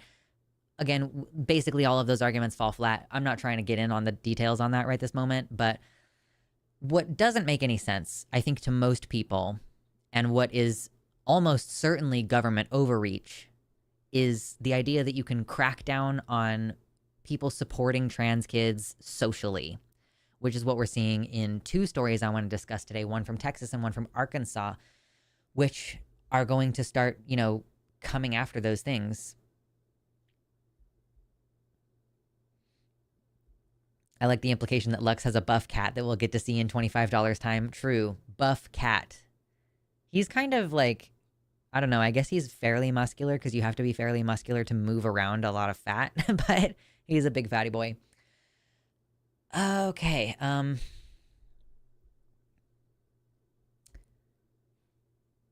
So let's start with Texas because I feel like, you know, that's just what I want to do.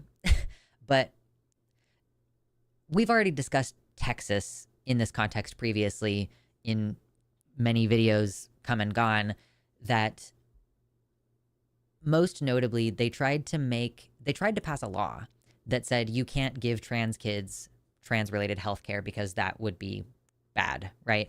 They were unable to pass that law through the legislative process, right? This is how it's supposed to work. We elect these representatives who then do things because we ask them to do them, right? We voted for them so that they would do those things. That process did not result in them getting the result that they wanted. Sorry for the redundancy. It did not get them what they wanted, which was to start criminalizing trans healthcare for kids. So what they did instead was they used executive powers to rewrite the definition of child abuse, which is not something that is overseen through the legislative process, right? That's executive, that's CPS, or whatever the equivalent is, Child Protective Services, Department of Children and Families, whatever it is. That's an executive process. So they just failed to get what they wanted through the legislature, and then they did it through a different means. And then a whole bunch of people in Texas are like, oh my God, I'm under investigation now for giving my kid the health care that their doctor recommended and that my child has expressed that they want and is making their life better. Now, in addition to all of that in Texas, Abbott, who's the governor, now directs Texas to consider investigating teachers who support trans kids for child abuse. So we're again trying to expand the definition of child abuse to now include using a kid's preferred name at school and getting investigated. An anonymous claim alleging that teachers in Texas might have used a trans student's preferred name and pronouns has invoked the wrath of Governor Greg Abbott and Attorney General Ken Paxton. So, okay, so Denise Bell works with Moms for Liberty, which is, as Aaron describes it, an anti-government, anti-LGBTQ rights group, reading a statement supposedly on behalf of an anonymous complainant, saying multiple teachers started calling this student by a different name and pronouns. This occurred without the parents' knowledge and certainly without our consent. This goes against our Christian faith, the advice of their therapist, and quite frankly, common sense. She ended the speech with a pronounced allegation that HISD, which I think is the school district, is purposely and secretively transitioning minors. Like, you can't, like, what do you mean transitioning minors? Like, is this what the blurred lines are happening where they're trying to say that, oh, this stuff is happening in the schools? And usually they're referring to like, oh, your kid is being taken away. Fucking Trump said it. Your kid's being taken away and they come back a different gender. It's like, do you seriously think that medical care is happening in these schools? But this is what they actually don't want. They don't want kids to have teachers that they want, that they are able to confide in. And this is a huge thing for me that we, comes up periodically on this channel, that kids need trusted adults in their life. And sometimes that person is a teacher, and there's usually a good reason. Like, children are able to discern, minors are able to discern when their parents are not going to be supportive of something. So if your kid is telling their teacher that they're trans, but they didn't tell you, it's because they know that you will abuse them by forcing them to cut their hair or refusing to let them cut their hair or forcing them to wear certain things or taking away their phone or taking away their computer. Kids know. Teenagers are smart. Kids and teenagers are smart, and they can tell. So basically, anytime these rules are proposed that like, oh, you can't even use a kid's nickname without the parents' knowledge and consent, it's basically saying we think parents have a de facto right to abuse their kids into being straight or being cis. Like, basically, that's all that you're accomplishing here. And like, shocker, but children are people with rights. They have a right to privacy. Parents do not have a right to know everything about their kids. Obviously, parents have a responsibility to protect their kids. So I think that parents should be involved in what's going on with their kids to a certain degree. But like, you shouldn't be reading through every conversation that your kid has. Your kid is going to sneak out sometimes. Your kid is going to do things that they shouldn't do, and they're going to hide that from you because they know that they'll get in trouble. And like, that's just part of growing up. I don't know how many of these adults remember being young people and remember like when they used to do things that they didn't tell their parents about. And like, how would you feel if someone was like obligated to tell your parents every single thing that happened with you? Obviously, that would feel like a violation of your privacy, because it would be a violation of your privacy. But so often in these conversations, children are just an object that you can point to say, oh, think of the kids, like this is going to hurt them. Again, not having to actually demonstrate any harm. I think it's because it's assumed in this case, like being trans is a harm. Like that if your kid turns out gay, that is a bad thing. So if your kid turns out gay and maybe you could have forced them to be straight, then that's like a net negative outcome. And like, even if you abused your kid to make them pretend to be straight, that would be like a positive outcome, even though it required a lot of abuse.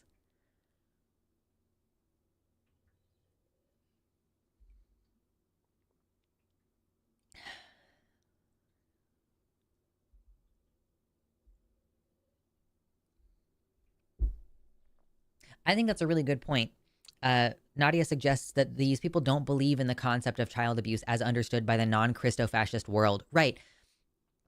These people are able to twist the concept of abuse because they don't believe that abuse as it actually exists is bad. it's kind of how they evoke free speech, but they don't actually care about free speech, right? Like when these Republican fascists get into power, they start cracking down on free speech in the way that we're seeing now with all the, like, and we will try to talk about it on this show when possible, but like there's deportations happening now of, you know, people who had a legal right to be here, but who attended like pro-Palestinian protests. So free speech is not a value that they actually care about. They can take advantage of our value of free speech to say vile things, normalize violence, normalize right-wing ideology. And if we try to limit that, then oh my gosh, we are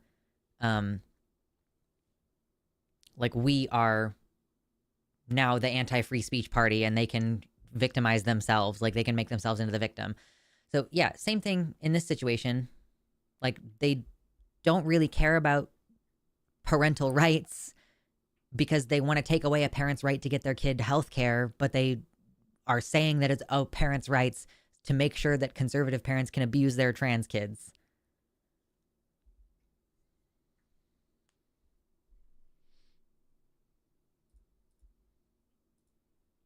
Oop, I don't need that open anymore.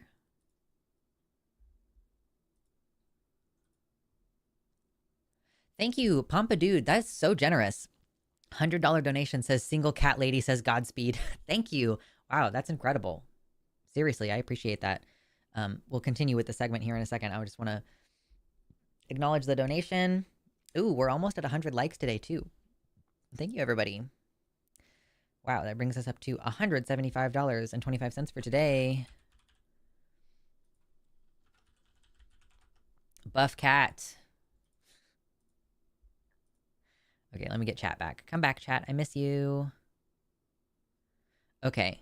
What do we want first? Do we want the buff or do we want the cat? I guess I should do the cat first, because then I'll take off my hoodie and the cat claws will be stymied. Hey, Mr. Baby. Are you about to be upset? He's dead asleep right now. He's like... And I'm gonna wake him up.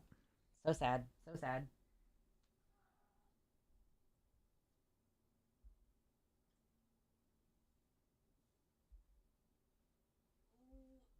I have to be gentle. You know, if I'm gonna wake him up, I'm gonna at least try to do it gently. Hello. Hello. Yes, Nadia, welcome. Yes, the chat is on my website. The one on the screen anyway. I do read YouTube chat, but it's just not the same. Are you Mr. Baby? Hello. Hi. He's like, why are you doing this to me? Hi. Are you Mr. Baby? Aw.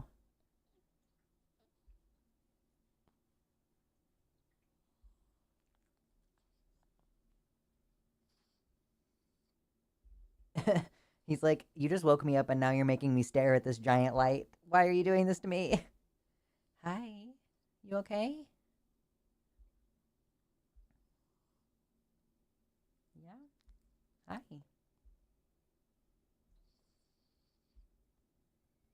I got this little boy to play with a mouse for the first time in a while this week. And the secret is put the mouse inside the jar of catnip. Yeah? Are you a good boy?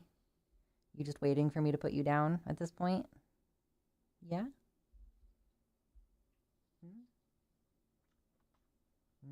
Okay, thank you. Yes, okay, I'll put you back now. Sorry.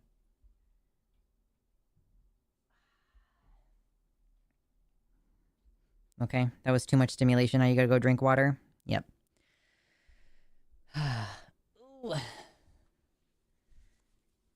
All right, now.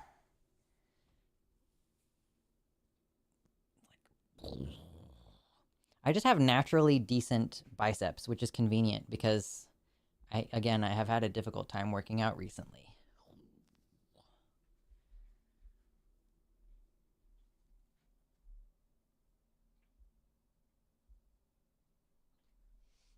Maybe if we get to $200 today, I'll take off my tank top and see what we can do with seeing if my back muscles show up on camera.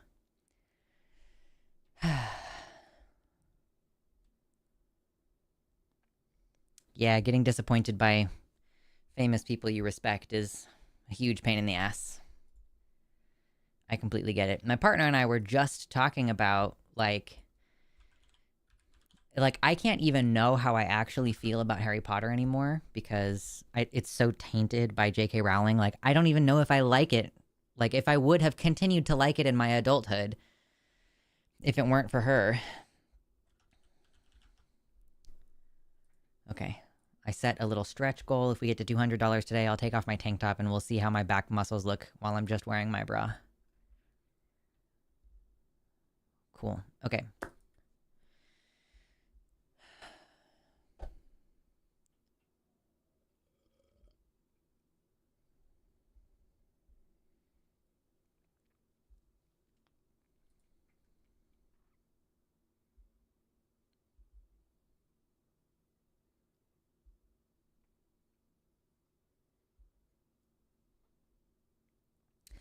And yeah, they talk about parental rights in this blah, blah, blah, blah, blah. I want to look at Arkansas now because we don't really talk about Arkansas that much. I'm sure that they're still doing a lot of anti-trans things, but it just tends to not hit the news as hard as Texas does. Oh, I also realize that I am now suddenly not wearing my hoodie. Sorry.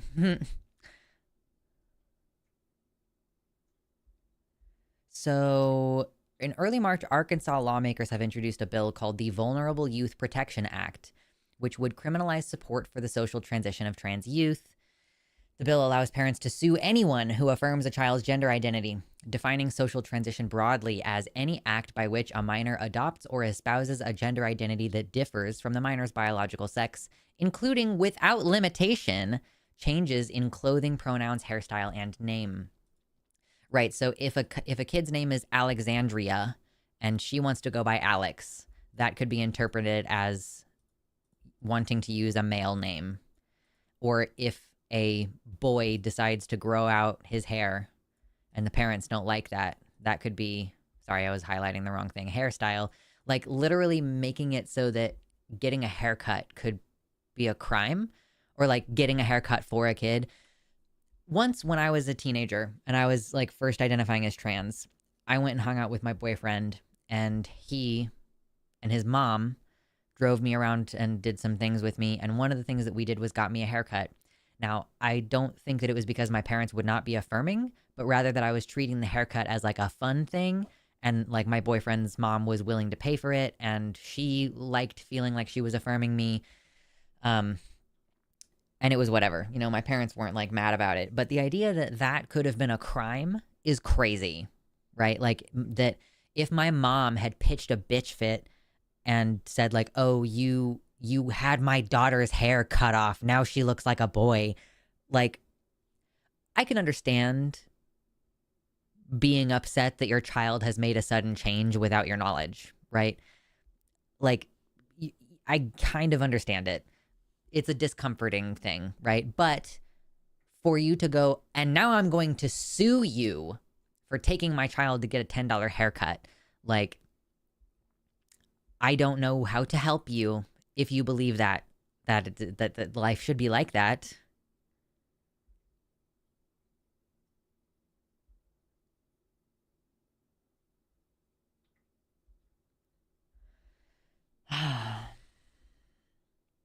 And of course, you know, this particular one also serves as a total ban on gender affirming care for youth, which prohibits both surgeries and hormone therapy for trans minors.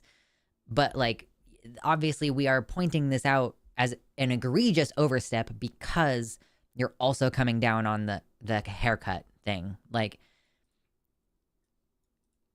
and like, how much are the teachers being held responsible for these things?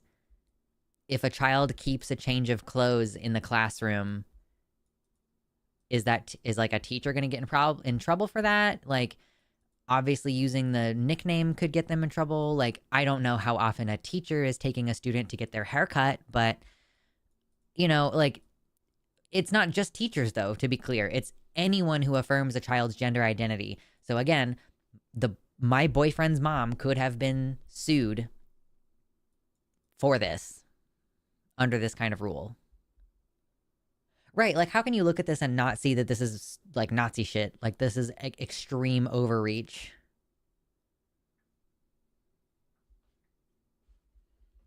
Oh yeah, I got this adorable tiny copy of the Communist Manifesto. I was actually debating whether to leave it up there and then just kind of forgot that it was up there. I'm not sure if it's implicating me somehow. I got it really genuinely just because I thought it was an adorable tiny book. And I think it's funny to have it in the background, but honestly, like, I don't know, maybe it shouldn't be up there. I don't know. It's like just a cute little tiny copy. Isn't it so cute? That's like the entire reason that I got it. I also got this new dragon calendar. I don't know how easy it is to see on stream. Like maybe I should move it. I don't want it to be over here. That's not the right place for it. But I don't know. It's cool though. It's got like an orange dragon on there today. Cool.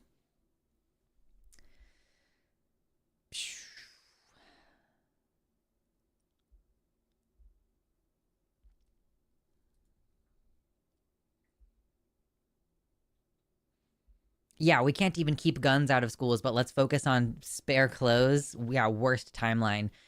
Yeah, like the children can die of gun violence at a like it's like one of the number one killers of children, and like to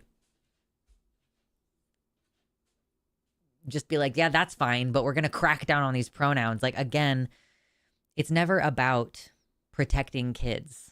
That's never what it's about. Not really. I keep seeing an ad for a wood puzzle dragon clock. Ooh, really? My partner just told me that he would like there to be a clock, an analog clock in the kitchen. So that's kind of neat. I'll keep a tab open for that and look it up later.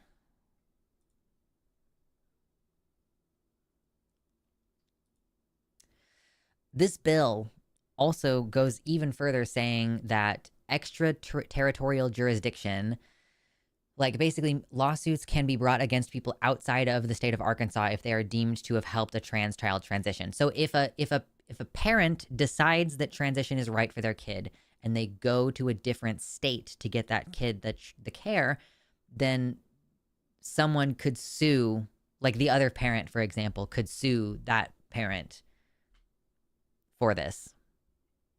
Minimum damages of $10,000 per defendant, with punitive damages reaching up to $10 million for those involved in the medical care aspect of this.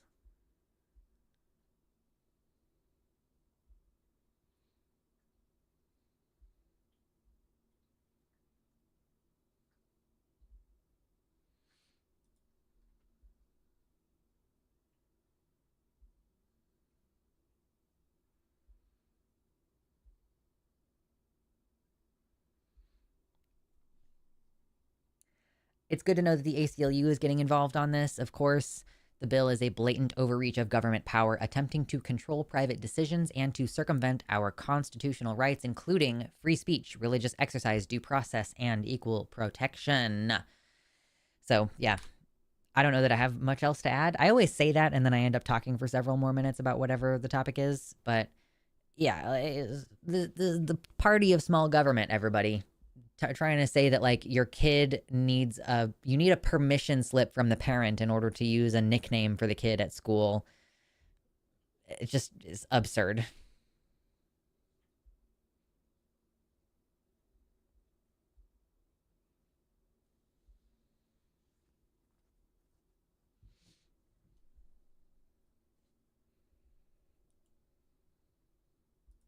Whoa, I clicked the wrong thing.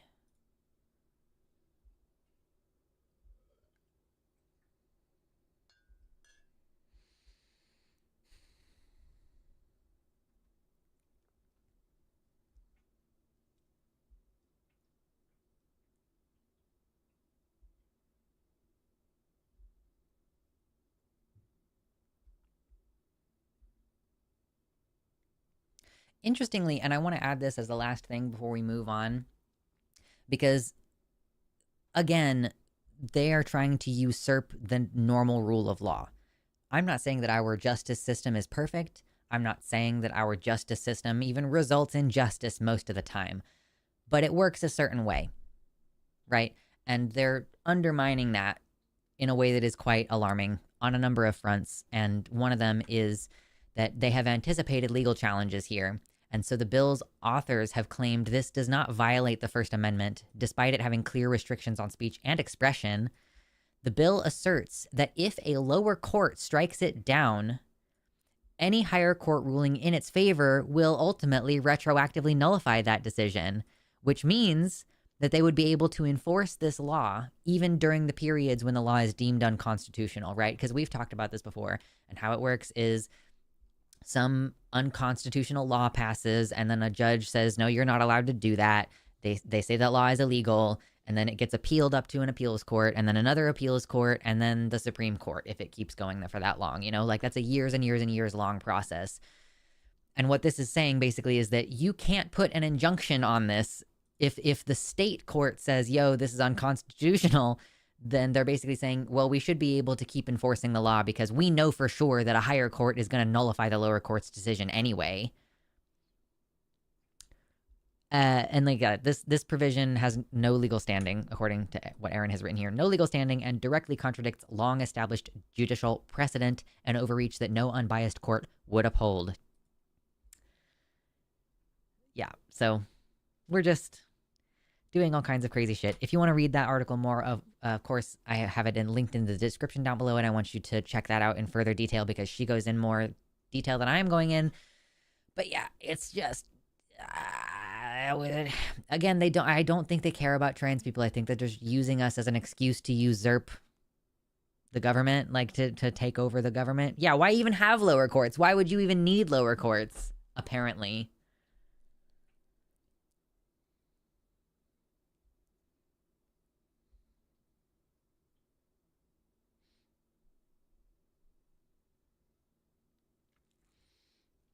With so much bodily autonomy stuff being taken away, do you think Trump would leave the UN? The UN human rights are kind of the UN human rights stuff is big on bodily autonomy. I mean, we already regularly ignore the UN. Like, I'm pretty sure that the UN has in some of its documentation that participation in public sports is a human right, and that denial of that would be violation of human rights. And yet, Castra Semenya is forced to chemically alter her body, or otherwise she can't participate anymore. You know what I mean? Like, the UN says a lot of things that are ultimately non-binding, and the US has like huge disproportionate influence in the UN. So I don't know why we would leave when we could potentially like change things, like in, you know, the sense that they do veto stuff. Like the United States has like unilateral veto power on some things at the UN. I don't know why we would give up that power when the realistic thing that's going to happen if we keep on this track is that like the UN will be gradually taken over by the United States and Russia. Basically, seems like that's what they're going to do.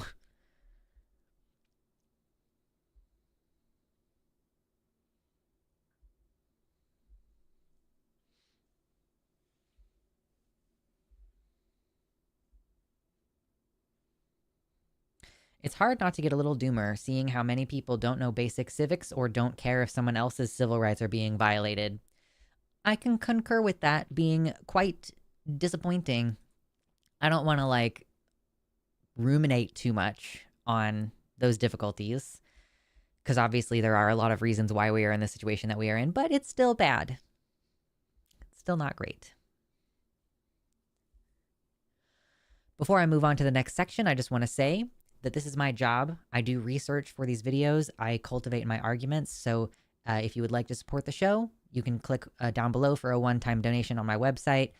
You can do super thanks. You can become a member. You can join my Patreon where, because my birthday is at the end of the month, so from now until the end of the month, you can get 10% off your first month on my Patreon using the code that you'll find on that page. But yeah, please support trans journalism if you appreciate that I'm giving you the news. Thank you.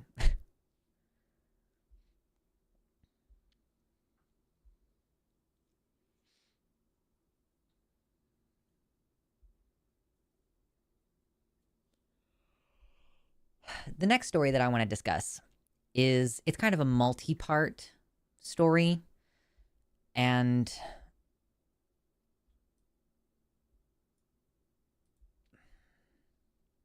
It begins with Elon Musk, as it feels like many news stories that we hear nowadays begin with Elon Musk. I am limited somewhat in the scope of what I cover on this show. I tend to focus on trans news. When there is less trans specific news, I will have more opportunity to talk about non trans specific news, but there just is a lot of anti trans news right now. Even in the topic of Elon Musk, where we could talk about the gutting of Social Security and we could talk about, you know, the destruction of our national park system, but we're talking about trans news. So I scrolled a million billion pages on Elon Musk's Twitter account to find this tweet that I saw a screenshot of from several days ago. Today we're streaming is March 23rd. This tweet is from March 20th, and I had to scroll forever and ever and ever and ever and ever.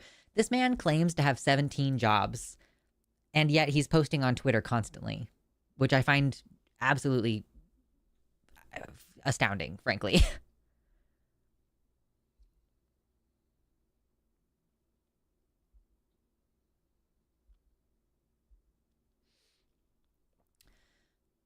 Many of you are aware that there have been protests of varying degree at Tesla dealerships across the globe, not even just in this country.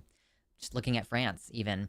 Did you know that in France, speaking to just the other stories that we were talking about earlier, did you know that in France, there is like a council or commission or something that confirms that a law is legal before it becomes law, rather than this bass-ackwards thing that we do in the United States where the law passes and starts hurting people, and then months or years later, we decide in the court system that that law wasn't legal in the first place?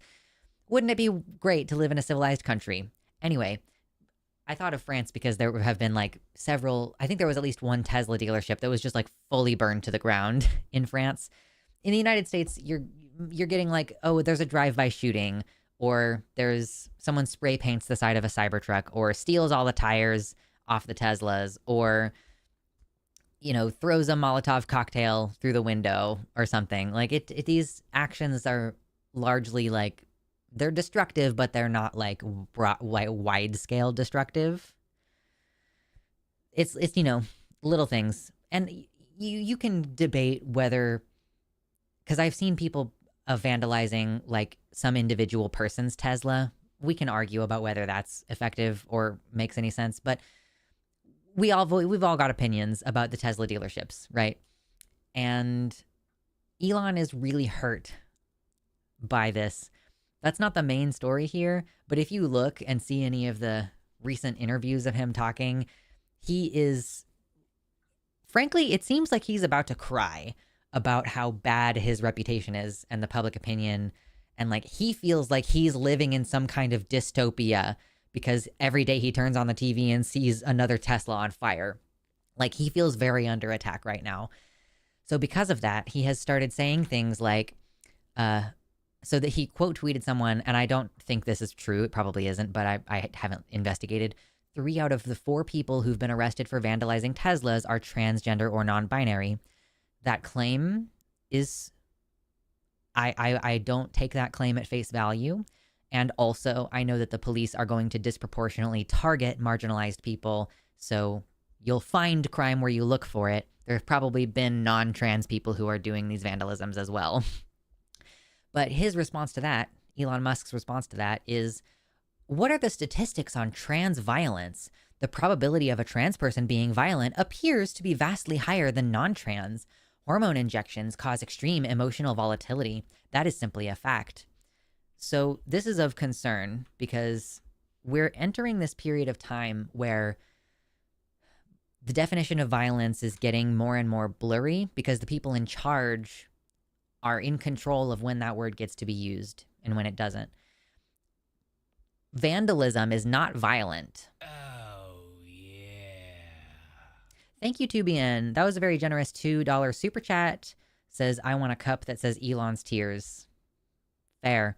I could probably make one and put it in my store, but I don't know that I would sell enough of them to justify having it in my store.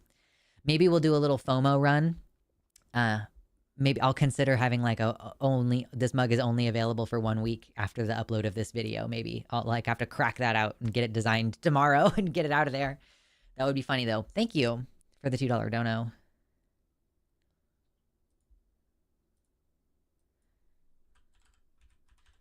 That brings us to 177 out of 200. At which point I will take off my tank top and we'll see what my back muscles look like. We get to learn that together. So yeah, of course it is troubling when non-violent action is being portrayed as violence. And I guess we've kind of been on this track for a while, considering that fires during the George Floyd protests were being called a type of violence, right? So we're already in an environment where property damage is being portrayed as a type of violence.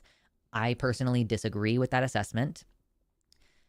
And obviously, like, him saying a trans person is more likely to be violent and he's not citing anything, there's no statistics, there's no link or anything, and like hormone injections cause extreme emotional volatility. Like, I'm sure you know all about that, Elon. I'm sure you have done all kinds of steroids before. Probably, in my opinion. But that is like not, you can't just say that's simply a fact, okay? I don't want to just show you everything on his timeline, but basically I'm going to try to find some more of these posts because, okay, here, wow, trans violence is extremely far above normal levels, referring to sexual offenses, which of course, like, sexual offenses include stuff like peeing outside, that, you know, you could be put on a list for public indecency because you peed outside, or if you're doing sex work because you can't hold down a job. And again, it's a matter of finding crime where you look for it. There have been times in the past in the United States where basically there are laws that are like, if you look trans, people, like the cops, will hassle you. And then if you're carrying condoms, they'll get you on a sex charge. Like, they'll charge you for prostitution just for looking trans in public and having condoms on you, even if what you're doing is going to hook up with someone you met on Tinder, right? Like, they'll get you for street sex work, basically. So of course you invent crimes, you look for those crimes, and you convict people for those crimes that you've invented. And then, yeah, of course you end up in a situation where trans people are disproportionately represented among sex offenders. Duh, that's how this works. But he's just going here and saying trans violence is so far above normal levels.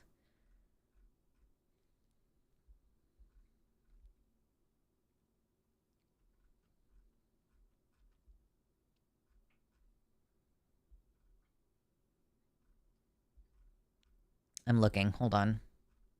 Again, he posts a million billion times a day. So in order to find the posts that I want to see, I have to scroll a little bit. He again depicts these Tesla dealership attacks as coordinated violence. I doubt that it's coordinated. It seems like you've just pissed off a lot of people, sir.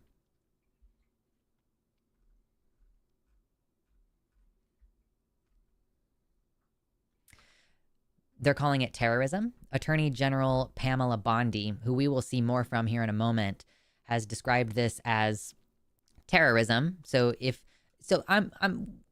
you're a person who wants to go protest somewhere, do not do it at a Tesla dealership right now. There is too much heat. I would say protest somewhere else, not at a Tesla dealership, because they will try to get you. If someone does a vandalism, if you're at a peaceful protest and someone does a vandalism, even if it's like later that night when everybody's already gone home, you will be on a list of people who get knocks on your door because they're going to be looking for a terrorist, because that's what they're doing now, calling it domestic terrorism.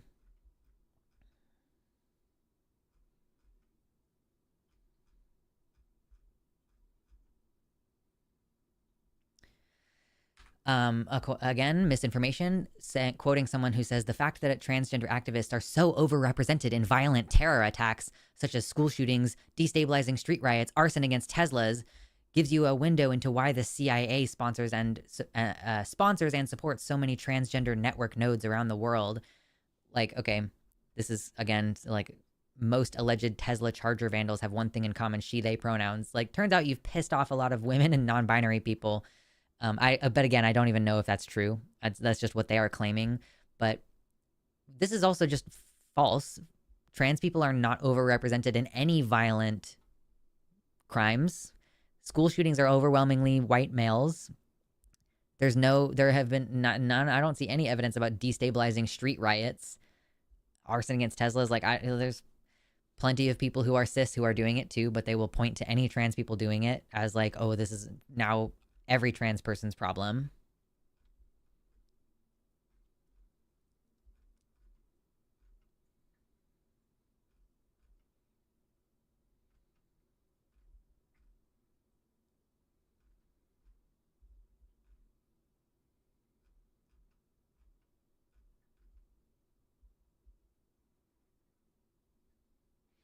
quoting J.D. Vance, who says that these attacks on Tesla are acts of terrorism.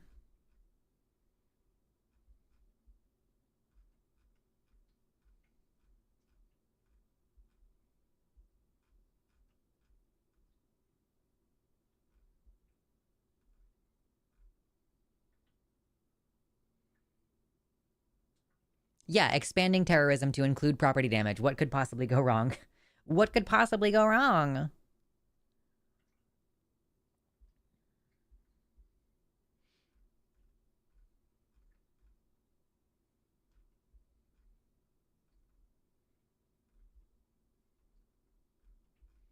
Making sure I don't miss anything. Oh my god, has he posted that much more since I opened up this page? Oh, it's just because I'm zoomed in super far. That's it. I was like, why is the bar down so far on the page?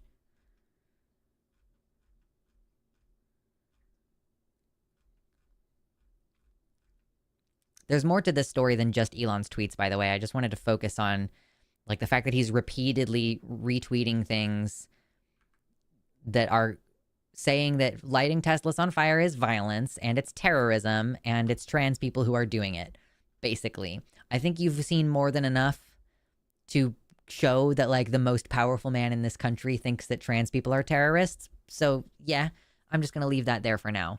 Oh yeah, and just so you know, the president is doing it too. He posted on his social media platform, Truth Social or whatever, people that get caught sabotaging Teslas will stand a very good chance of going to jail for up to 20 years, and that includes funders. We are looking for you. We will come back to that in a second, because I wanted to show you this as well. This is, again, that lady that we talked about, the Attorney General, Pam. So let's see what she has to say. What about these vandals on Tesla vehicles and dealerships? Give us the consequences there, and what are you learning once they're arrested? Why are they doing this? Well, you know, we're looking at so much on this. There have been 3 federal charges so far, and I say so far. We are looking at all of these cases across the country. We have a dedicated task force. These are not isolated incidents, as you know, and these aren't vandals. These are Molotov cocktails. You know, that could be a weapon of mass destruction that they're throwing into.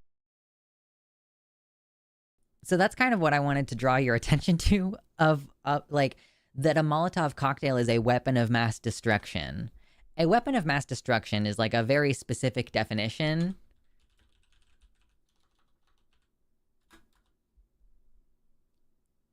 Like a weapon of mass destruction, you know, just looking at the Wikipedia, just, you know, top result here, is a biological, chemical, radiological, nuclear, or any other weapon that can kill or significantly harm many people.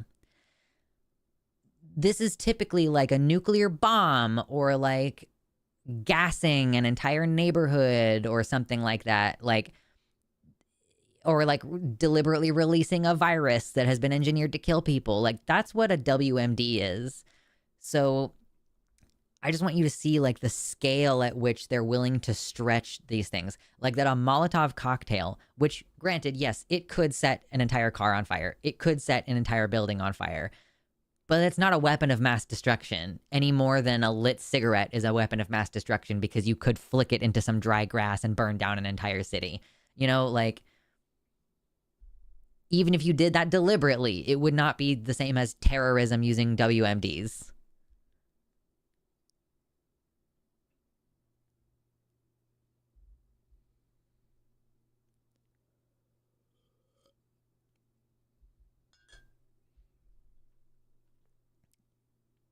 Okay, we can listen to the rest of her commentary and then move on. Tesla dealerships, that they're lighting these Tesla charging stations on fire that are in residential neighborhoods. I mean, it could cause tremendous damages, and people need to know the 3 people in custody right now, they will receive severe and swift consequences, and they are facing up to 20 years in. So I want to also point out just at the end there that she is an attorney, and in the United States of America, you're supposed to be innocent until proven guilty. So for her to just say she's basically stating the 3 people we have just arrested, we are sure that they are guilty and we are going to punish them severely. Which also, it just shows you that these people do not care about due process. These people are not interested in knowing who is actually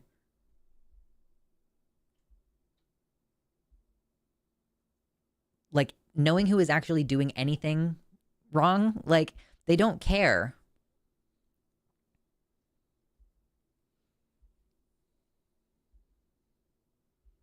The Tesla store in my town is boarded up and temporarily closed because it was shot at twice in the space of a week. Yeah, the Teslas are not flying off the shelves right now. Yeah, so the enormous exaggerations that they're doing to try to make this seem like, oh man, they're the worst. They're the terrorists. They're using weapons of mass destruction. It's kind of the same too as like the whole Israel-Palestine thing, where it's an organized military with tanks versus like a bunch of teenagers and early 20s kids with rocks that they're throwing, right? The people are making Molotov cocktails shows you how little power they actually have to destroy anything. Because I'm sure if the person who has the Molotov cocktail had more explosives, they probably would have used that instead. But they used what they had to hand, which is to say that like the people who are attacking these Tesla dealerships have so little power compared to the people who own the Tesla dealerships and all the cops that are now being used and paid city money to protect these private institutions. Meanwhile, public services go down the drain. People are closing libraries and stuff like that, you know?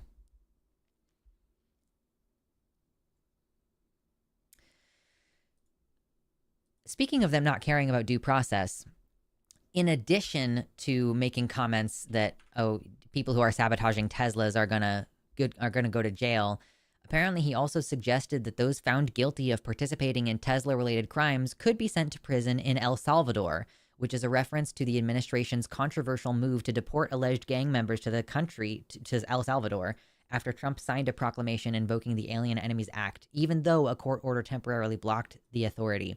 So I'm just trying to bring this in. Okay, we're going to, I want everybody to be aware of, okay, so Elon Musk is stating that trans people are terrorists and that Tesla attacks are terrorism, right? The Attorney General is saying that these are weapons of mass destruction. Trump is saying this is something that you're going to end up in jail for 20 years for. And, oh, maybe we could even send you to El Salvador, because they just sent 200 men to El Salvador.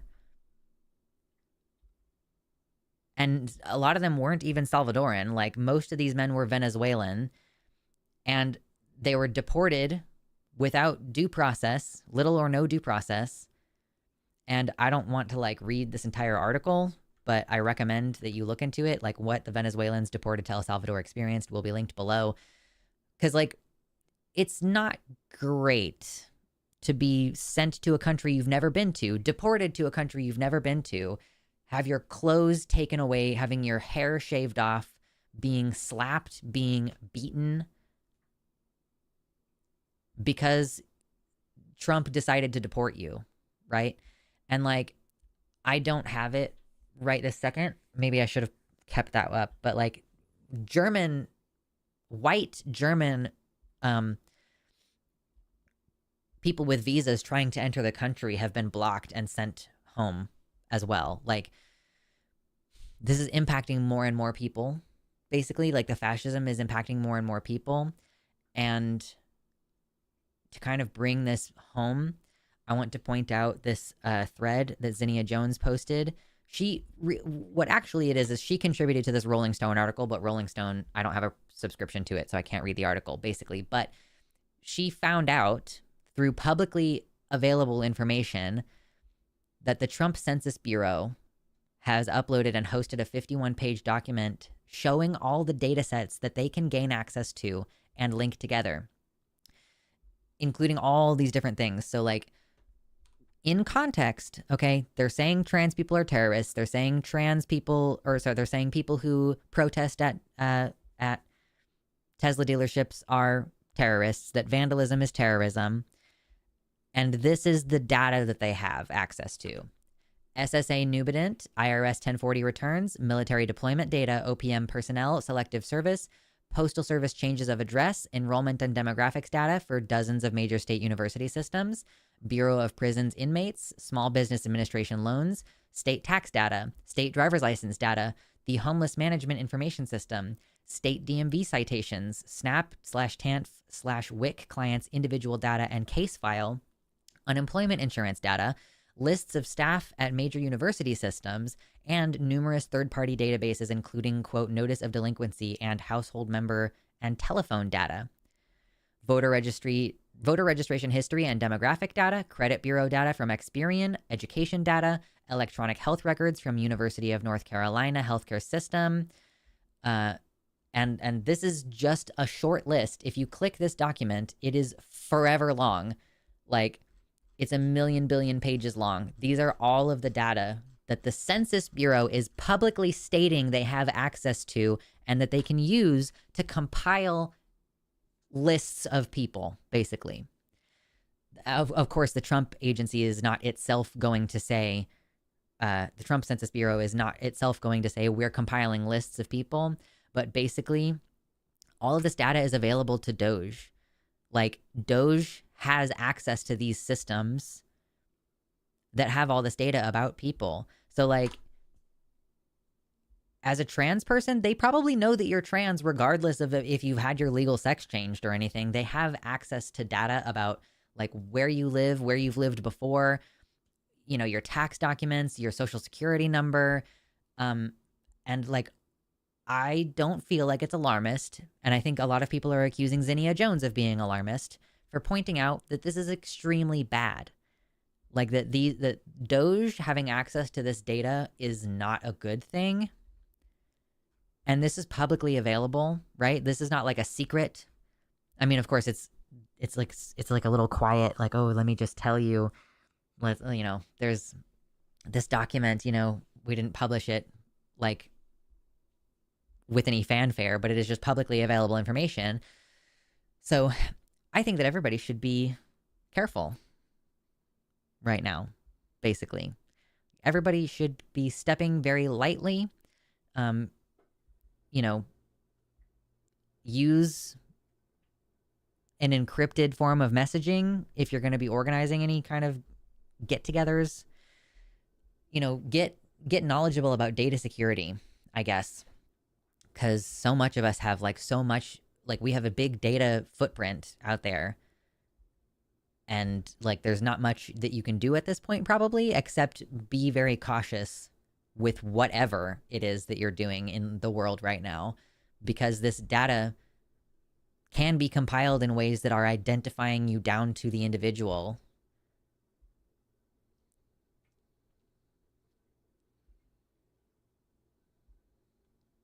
Yeah, John points out that Doge disabled all security at the Treasury for at least an hour, and it's likely that they copied all that data. And even if they lose the right to the data, they will still have copies. Mm-hmm.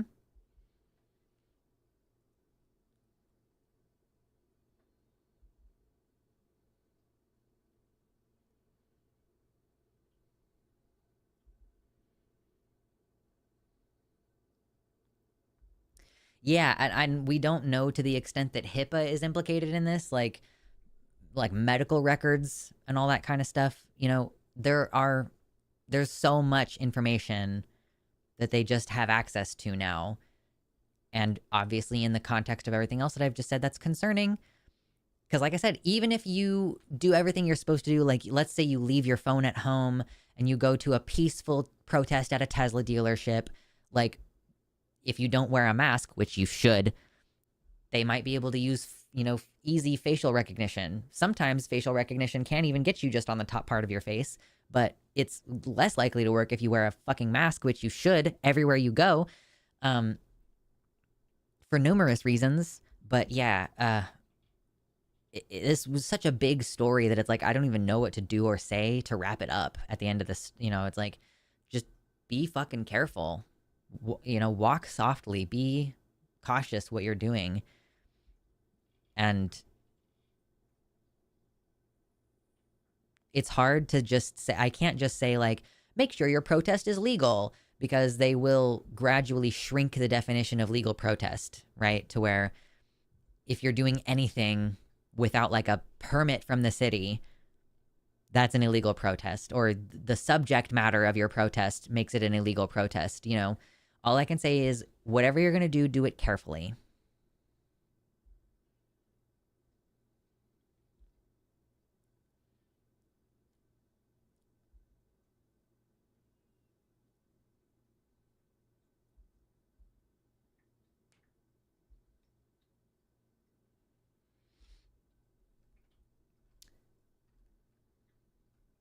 I think I will go ahead and call that segment there, though, because I don't want you to leave here with a feeling like, oh my God, I'm so powerless and everything is bad and there's no solution to the problem. So we're going to have like a little break, and then we're going to talk about some positive news stories for the last part of the show.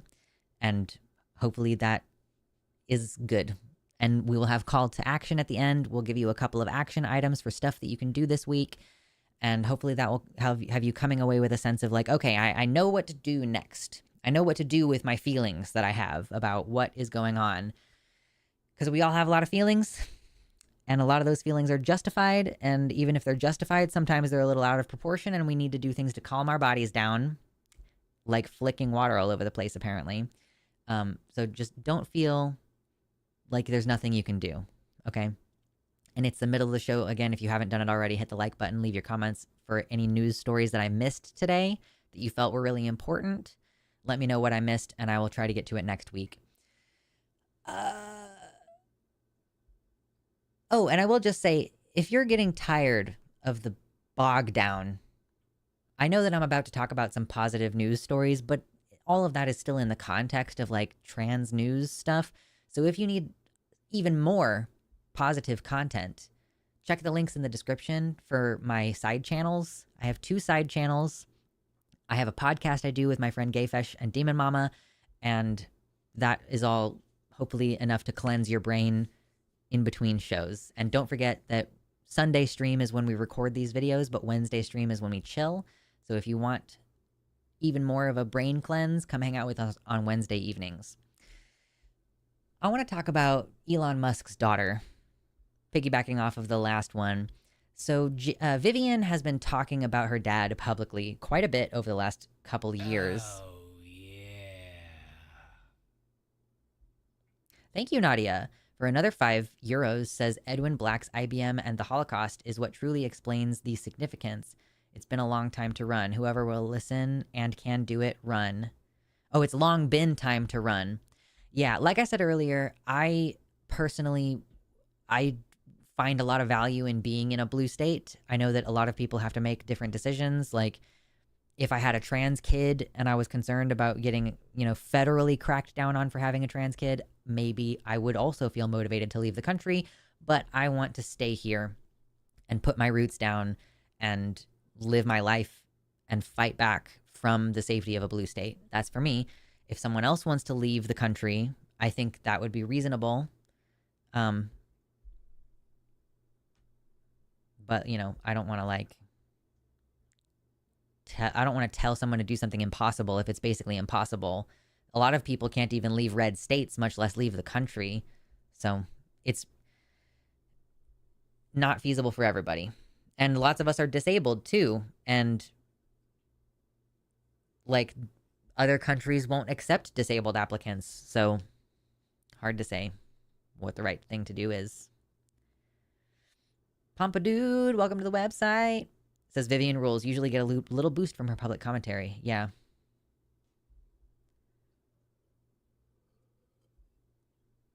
But yes, thank you for that additional donation, Nadia. I'm going to now try to add it to the donation goals for today. Okay, $182.66. $182.66.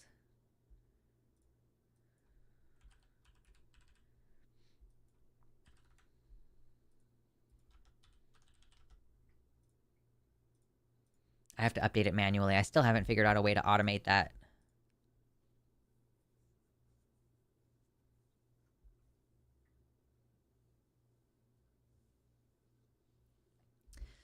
I think basically since she turned 18, she's been talking about her dad publicly, and now she's 20, And like every year that passes, it feels less weird to talk about her because it's like you just turned 18 and it feels kind of exploitative for everybody to be talking about you like this.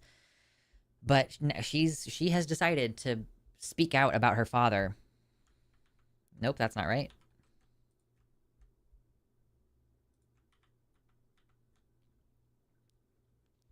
So she did an interview with Teen Vogue talking about, being Elon Musk's estranged daughter, protecting trans youth, and taking on the right online. Vivian is, little introduction. She's like many 20-year-olds. She likes listening to Chappell Roan and watching RuPaul's Drag Race.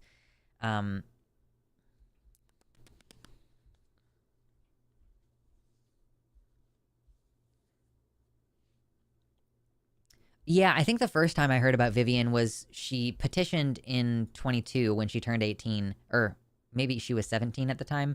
She wanted to legally change her name so that she would not be associated with her biological father by having the same last name as him. And then she also obviously changed her name. She had a male name that she was given at birth, and she doesn't use that name anymore. This is her second ever published interview with Vogue, with Teen Vogue, this one, saying, "I have a sharp tongue," and says, "When you spend all of COVID lockdown in online communities of queer people who are constantly getting into drama and trying to read each other, you learn how to make a response very quickly, and you learn how to be funny and snap at someone else in a comedic way. Getting into fights with other queer teenagers, that's how you learn how to be quick and witty." That's cute. That's cute. Cute, cute, cute. The author of this article says, much like her father, Wilson is extremely online. Unlike her father, she's really good at it. Fire. That's hilarious. And we're just kind of dunking on how, he's got like 1 million kids and he doesn't see any of them. But fatherhood is a core part of his public persona. So it is really kind of a huge hit to him to have one of his kids coming out and saying how bad of a dad he is. This talks about how Elon Musk spoke about Vivian in a conversation with Jordan Peterson. We did watch that on this channel and talk about it a while ago. He repeatedly dead-named Wilson and claimed that she had been, quote, killed by the woke mind virus, which he said again this week. Like, he has responded to Vivian's interview in Teen Vogue by melting down. And yes, he repeatedly says that she is dead. He refers to her as his son, uses her dead name, and says, "Oh yeah, my son died. He's dead now," which is obviously very unkind when your daughter is finally like living her life in a way that she actually feels like she wants to live. Yeah, so he keeps coming back to this. He's not responding well to this interview that she did. That's part of what we were discussing earlier, is like him saying that, oh, the trans terrorists, like, I think that it's partially because he's losing his mind about this interview. Okay, where is this interview now?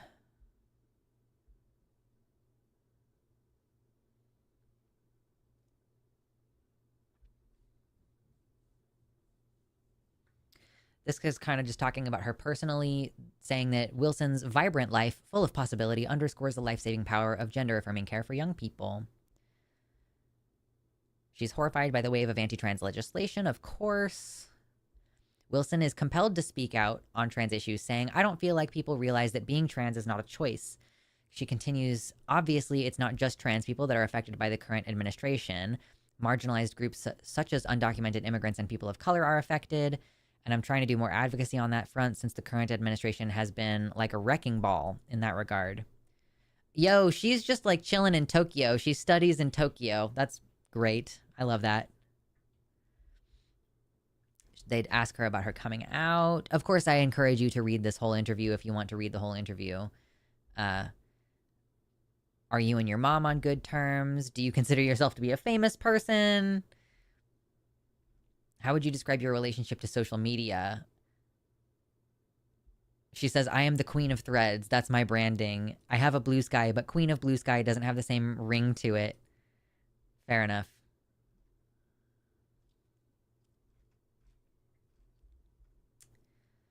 Oh, wow. Great question. This Teen Vogue person asks if she is on good terms with her siblings. Vivian says, "That's a question. I will say I do not actually know how many siblings I have, if you include half siblings. Just a fun fact. It's really good for two truths and a lie. I found out about one sibling at the same time that everyone else did, and I had no idea before that. I found out about Grimes having a second child because a drag queen posted about it on Reddit.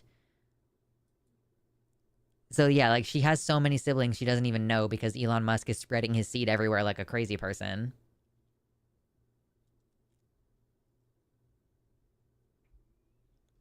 She criticizes right-wingers, saying that they're bad at posting.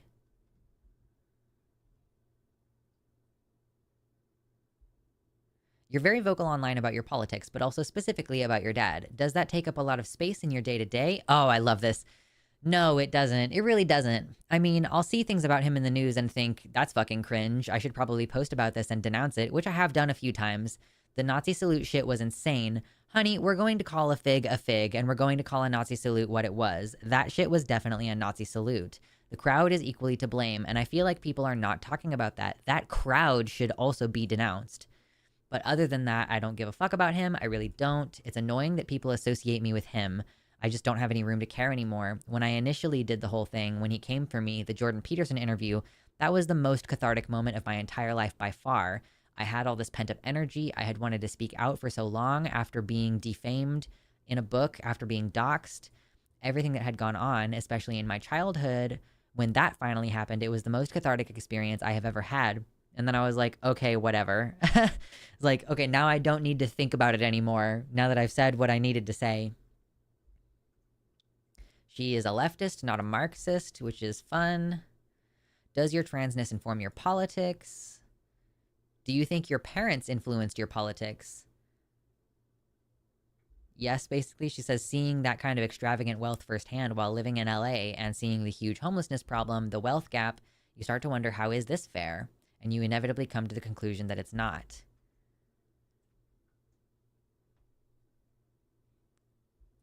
Asking about has Elon Musk always been like this? And she's like, I am not going to answer that. It's a convenient narrative that the reason he turned right is because I'm a T-slur, and that's just not the case. That's not what that does to people. Him going further on the right, and I'm going to use the word further, make sure you put further in there, is not because of me. That's insane. Yeah, so she's saying, like, he's been crazy the whole time. It has nothing to do with me. So basically, I just thought that this was fun. If you want to read the interview further, I encourage you. Like, I mean, she's just a 20-year-old trans woman, you know? Like, she's just a young woman who is very in the public eye because she happens to have a crazy and famous dad, you know? So I don't know how valuable, like, what her commentary is on Marx is going to be. I'm not saying that it's not valuable. I'm just saying I'm not here to say, like, Vivian Wilson is an incredible political speaker of our time. She's a queer kid who's good at clapping back when her dad publicly says crazy nonsense about her, and that's just kind of it. And we can appreciate that.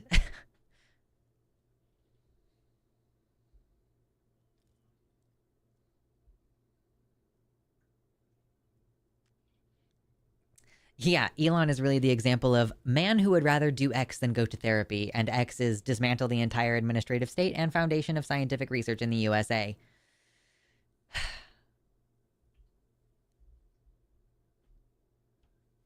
It's fun. It's fun.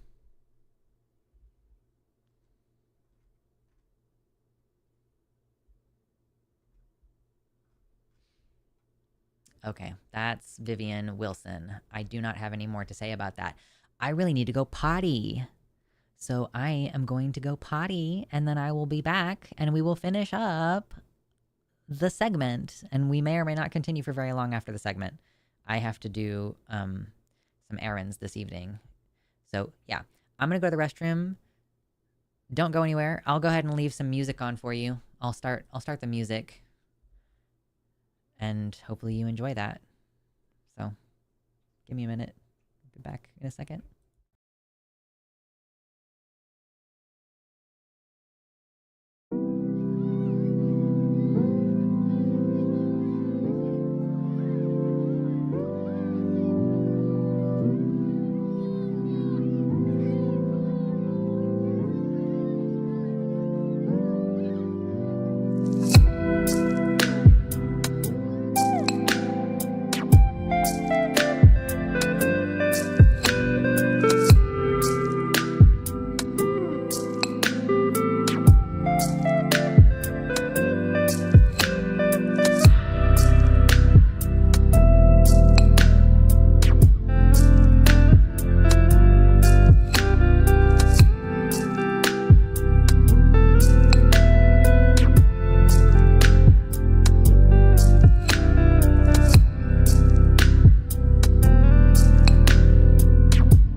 music anymore because I'm back.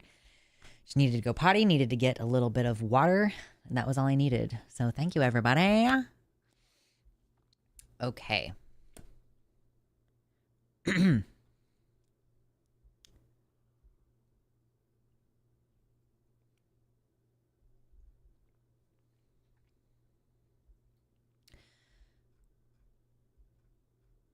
Our second good story from today that I want to talk about is, y'all remember Judge Reyes? You might remember, I talked about this a couple weeks ago on the stream.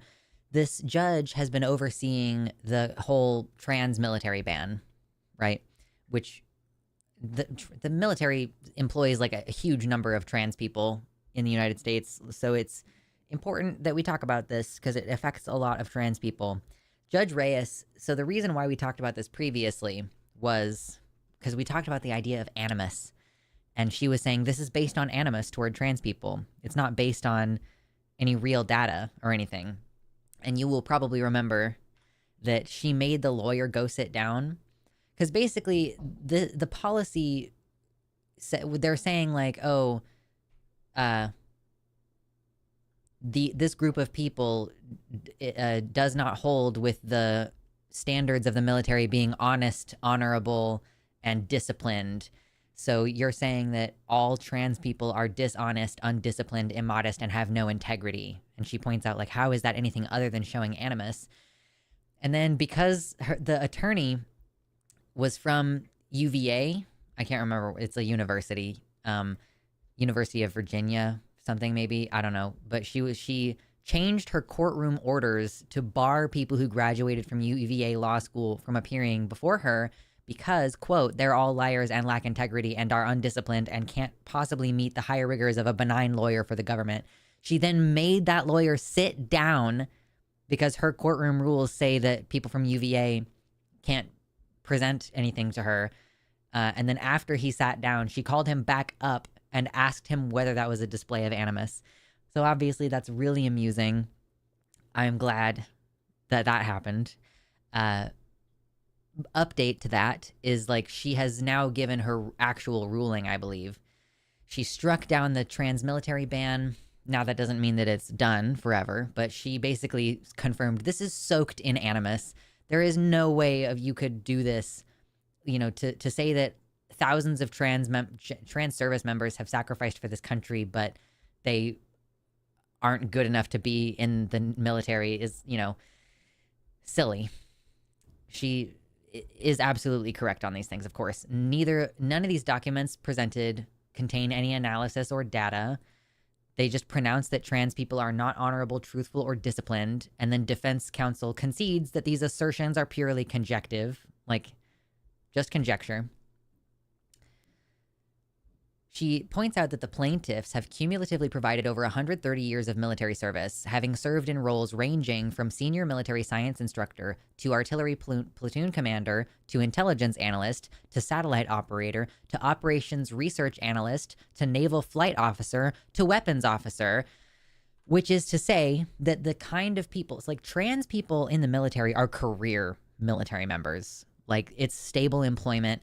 Trans people who get into the military typically stay in the military, it seems like. That's why there's a huge number. And they are highly skilled officers. They have high positions. They're specialized, skillful service members. And so it will cripple our military in very important key operational departments to kick out some of your most skilled long-term employees. It will damage our national security, which is not typically something you hear from a leftist, but like that is the case. We have a huge military system and like, yeah, it needs all these highly skilled laborers in order to keep it functioning. So, you know, of course, Reyes points out that the ban is not only discriminatory, but unscientific. She points out these individuals have deployed around the globe. One is presently deployed to an active combat zone, and together they have earned more than 80 commendations. Just continuing to, really sink in the idea that this is based in animus and dripping with pretext. Like, there is no good reason to do this that isn't, like, just because we don't like trans people. The language is unabashedly demeaning. Its policy stigmatizes transgender persons as inherently unfit, and its conclusions bear no relation to fact. Thus, even if the court analyzed the military ban under rational basis review, it would fail. Also pointing out that there is no existential crisis, and we have not become less lethal or effective as soldiers become unglued when asked to use preferred pronouns. And apparently evidence submitted to the court suggests contrary, that unit cohesion, recruiting, and military readiness have improved since trans people have been formally allowed to serve in the military since 2021. Obviously, before that, it was just like a don't ask, don't tell kind of thing, where it's like, technically, we don't have a rule for or against this, but then it became explicitly like, yes, service members are allowed to be trans, and now we're seeing this backlash, even though they were serving before that anyway. Sure, I think that that's fair. Jojo Tater says, it seems like it might also be an attempt to remove people who are less likely to follow certain unlawful orders. They're certainly doing that. It seems as though they are certainly doing that. And, you know, it's worth pointing out, I don't have this in my links right now, but it is like the Nazis purged Jews from the military a couple of years before they did the Holocaust, right? Like, this fits into a historical context of events. And, like, that is something that's worth noting. You can very easily look this up on Wikipedia. I am not going to provide a link, but it's very easy to look up, like, Nazis expelled Jews from the military. It happened in 1933, I want to say. So, yeah. But it's good that this, you know, the judge is doing what she's supposed to do. The system is working the way that it's supposed to. And this article was from last week. Obviously, it's Sunday today, so we're looking at last week's news. The administration had until the morning of 21st to file an emergency stay to appeal Reyes's ruling. They did do that, I believe. Or I guess basically they just said, "Pretty please, will you take off your injunction?" Because, yeah, the U.S. Department of Defense released new guidance that it's like how it will enforce president's ban on trans people in the military, asking a federal judge to lift her recent order blocking the ban. So basically what they're doing instead is they're going to send out a questionnaire, giving people 45 days to send in a questionnaire, a self-assessment questionnaire to determine whether they have a current diagnosis of gender dysphoria. And basically what they're doing is they're stating that excluding trans people with symptoms of gender dysphoria, i.e. clinical distress related to their gender identity, would apply only to those with the medical diagnosis, which is another reason why, I'm sorry, I take the anarchist position on diagnosing trans people. We shouldn't be medically diagnosing trans people. I know that some people freak out about that because they're like, oh my God, how will I pay for anything if insurance doesn't cover it? Like, what you should be demanding is, like, a destruction of the insurance system that jacks up prices on things, and not like, oh my God, we need to continue medicalizing trans people because that's the only way I can get my healthcare. Like, no, it's not the only way you can get your healthcare. The other way you can get your healthcare is by demanding that they fucking give it to you. Like, sorry for getting real spicy real quick. But anyway, just to say, like, I wanted to do this in the good news segment, and I just wanted to acknowledge that there is an opportunity for them to continue questioning and challenging this, and they are going to continue making motions to challenge this. It just felt like an incomplete story if I didn't add that, like, yes, Trump administration is pushing back on this already by the end of last week. But overall, it's a good story. We should continue to see these things happen where more judges are going to say that the actions of the administration are unconstitutional and that they need to be stayed. Like, there needs to be an injunction. You can't just keep doing this. Excuse me.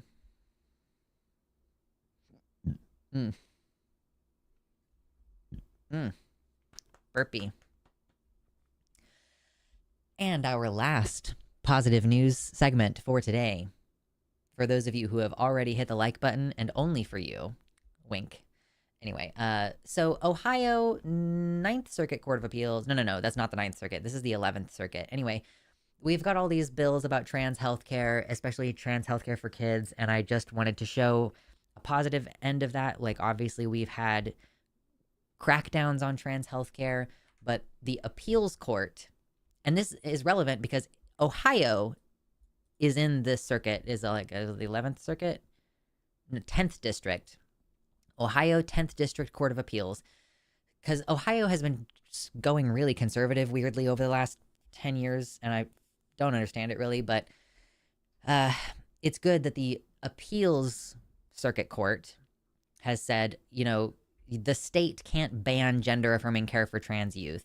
And it's funny, this is a funny story as well that I want to acknowledge. So first, gender affirming care constitutes legitimate medical treatment, which that's fine, that's not funny. However, second, parents have the constitutional right to make healthcare decisions for their children. This court decision was made possible by Ohio's Healthcare Freedom Amendment, which was originally a Republican-backed constitutional provision designed to undermine the Affordable Care Act. But now that same amendment is being used to dismantle a key pillar of the state's anti-trans legislation. So the ruling obviously affirms what we already know, that this is clinically proven treatment for trans youth.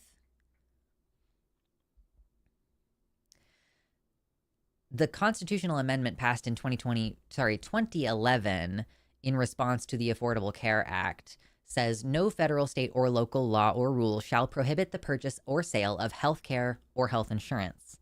No federal, state, or local law or rule shall impose a penalty or fine for the sale or purchase of health care or health insurance. Now, if you remember the ACA, you will remember that this was the basis by which they tried to get it knocked down, was that there used to be a tax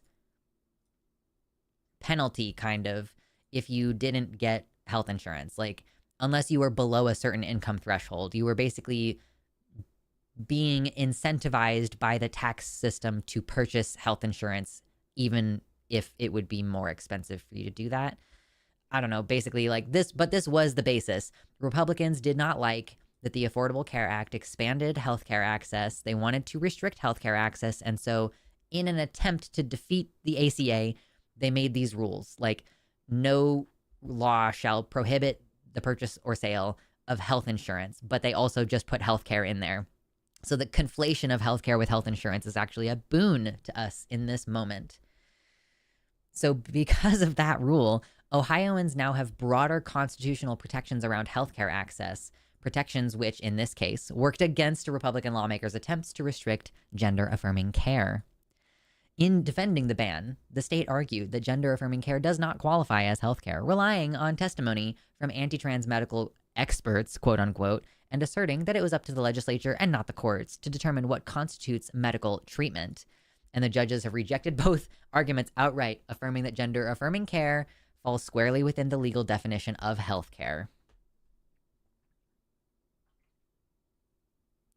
Oh man, Dr. James Cantor is one of those guys who keeps showing up. I think he's a dentist, and the court said this guy is not a physician, has never practiced as a licensed clinical psychologist in the United States, is not licensed to treat patients under the age of 16, and has never provided treatments to patients under the age of 16.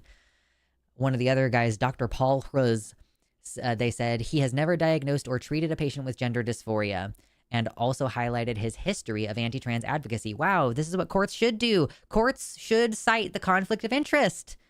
He previously testified in a transgender bathroom case where he stated, conditioning children into believing that a lifetime of impersonating someone of the opposite sex, achievable only through chemical and surgical interventions, is a form of child abuse. So I just wanted to bring this up because this is hilarious. It's very funny to me. And that this is affecting a state like Ohio, which has gone insane with the anti-trans and the anti-fucking abortion stuff. Like, wasn't it in Ohio that there was that 10-year-old girl who needed an abortion and she couldn't get it in Ohio, and then she left the state of Ohio. Her parents took her to another state to get her an abortion, and then the state of Ohio still tried to criminalize that behavior? Like, good Lord.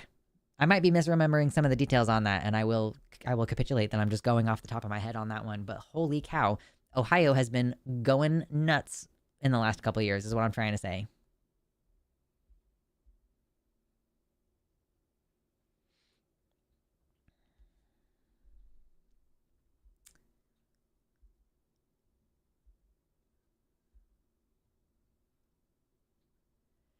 It's also really interesting, just as we're kind of gonna ramp down now as we're getting toward the end of this segment, but that this court case kind of says something that I think is not said often enough, which is that what qualifies as legitimate healthcare is typically not under the purview of the legislature. Like, obviously, if you practice medicine without a license, that could be subject to criminal activity because licensing is under the purview of the state, right? So, like, whether you are licensed to practice medicine is under the purview of the state. But, like, it doesn't typically say this type of treatment is legal and this type of treatment isn't. Like, it's mostly just like, not, I don't even know if decriminalized is the right word. It is not under the purview of the legislature typically to say that one type of healthcare is legal or not. It just is something that doctors do. And there are laws regarding like mistreating your patients or selling them on a treatment they didn't need. Actually, there probably aren't any rules around selling someone on treatment they didn't need. Maybe if the person dies, you might get caught up in a wrongful death lawsuit. I'm thinking, of course, of like homeopathic doctors who give cancer patients garlic water or whatever. I don't actually know if that's what they do. I'm just, you know what I mean? I'm just saying things about homeopathy and the things that they typically do. So yeah, it's just so interesting. This points out the General Assembly cannot simply declare any type of healthcare to be wrongdoing and swallow up the right enshrined in the Ohio Constitution by direct vote of Ohio's citizens. The court asserted that the state must present a compelling case as to why a widely accepted standard of care should be excluded from the definition of healthcare. Not only did the state fail to make that case, but it also could not provide a single alternative standard of care with evidence of positive outcomes for transgender youth. Slam dunk. That's a good one. Hell yeah. So with all that said, I would like to discuss some action items this week. What are some things that you can do in the current climate? What can you actually do, right? Last week, my suggestion was to show up at a town hall or a peaceful protest in person. This week, I'm going to suggest something that you might find a little bit easier. Go to 5calls.org, the number 5calls.org, and type in your zip code, and it will provide you with a list of topics on one side of the page, and once you click on that topic, it'll give you a little script for what to say, and it will help you contact the people that are representing you directly. It'll show like, this is your senator, this is your representative in the House, these are the people you need to call, right? Whatever the issue is, maybe because you're here, the issue is trans healthcare, or maybe the issue is Elon Musk and Doge and their illegal actions in the federal government, right?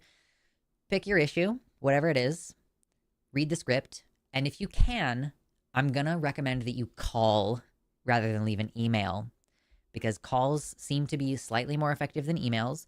Showing up in person is more effective than either of those, but all I'm saying today is leave a message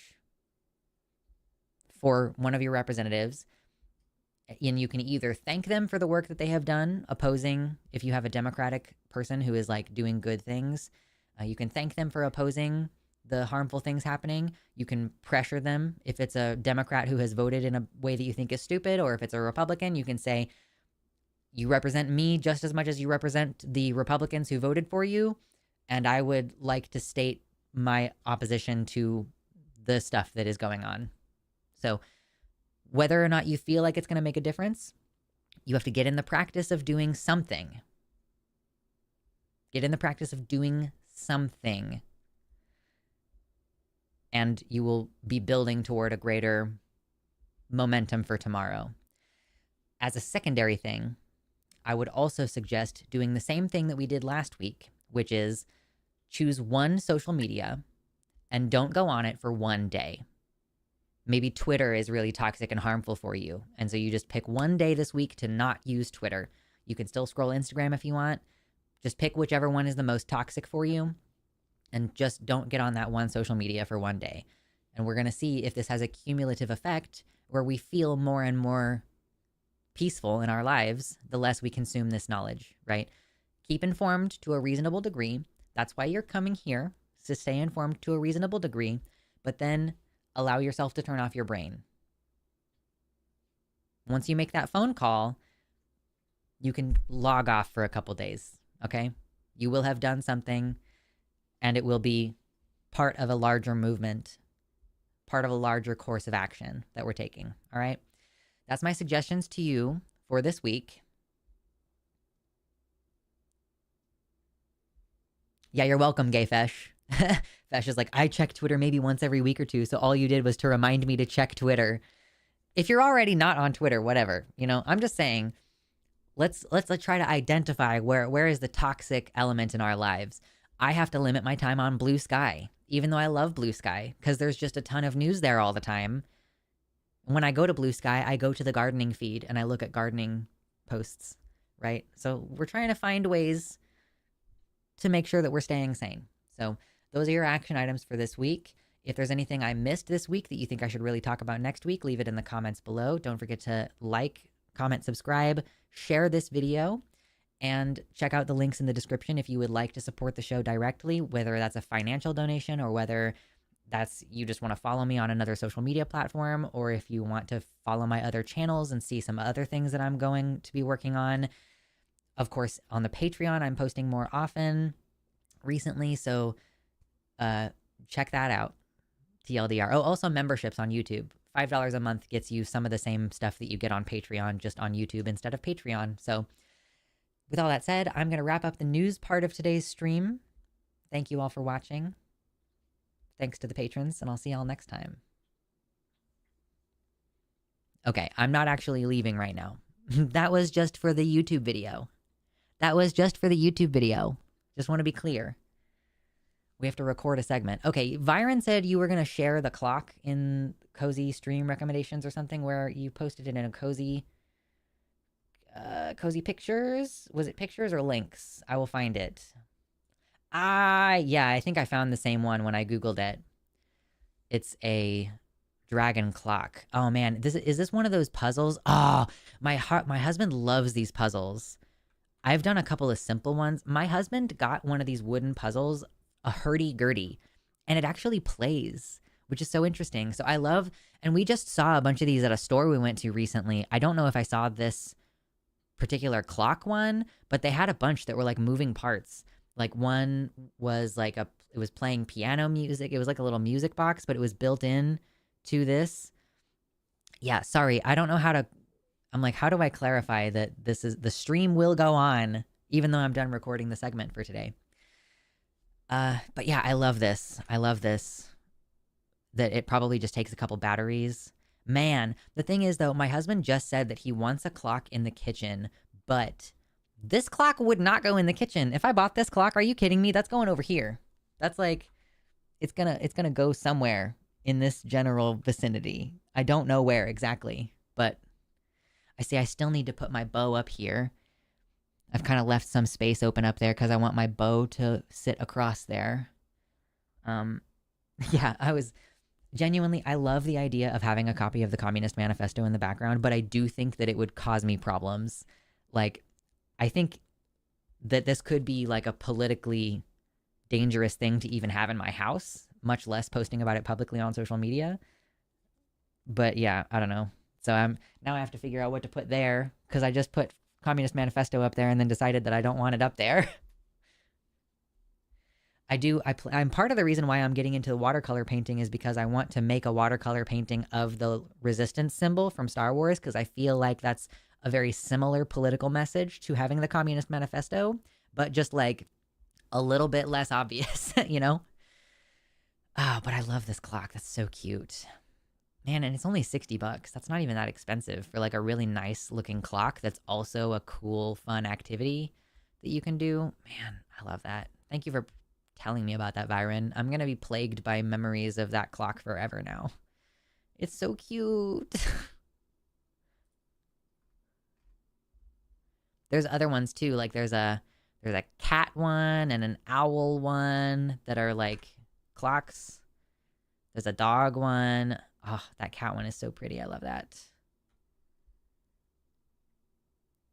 I bet my partner would really dig the cat one in the kitchen. Cool. You could wear a little hat that says for YouTube to clarify who you're talking to. Yeah, I guess so. Just for every segment that I do on YouTube, have a hat on that says I'm doing it for YouTube, and then I have to take the hat off when I'm done streaming. Or when I'm done with the segment. I'm still streaming, just done with the segment. Ooh, I did not eat enough before stream today, and I'm starting to really feel that. I have errands to run after the stream.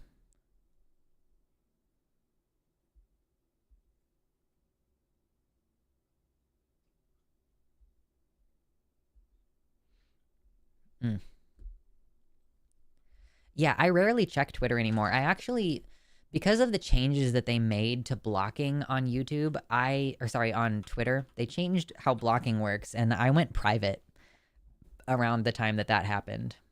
You could have an on-air light in the background. Yeah, but technically that means I'm live, right? Like, I guess I could just have a YouTube light. I could probably make a little YouTube light, but then I would have to remember to turn it on or off.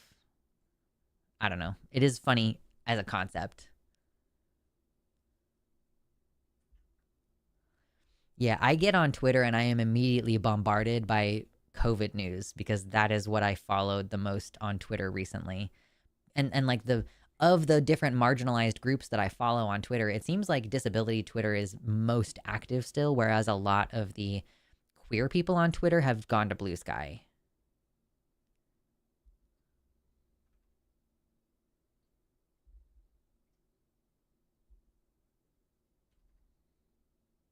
Hat is cuter. Stream Deck button, go. What? I don't even know what a Stream Deck does, TBH. Oh, speaking of Stream Deck, I know that a lot of people have a Stream Deck on their Throne wish list. So like just birthday stuff. I just tweaked my Throne wish list. Throne is it's just a normal service. Like it's fine. It just creates an additional layer of protection for me to make sure that my address doesn't get leaked.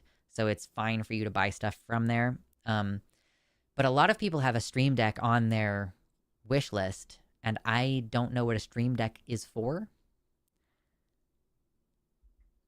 Oh, I guess it's got sound effects. Is that basically all it's for? Sound effects?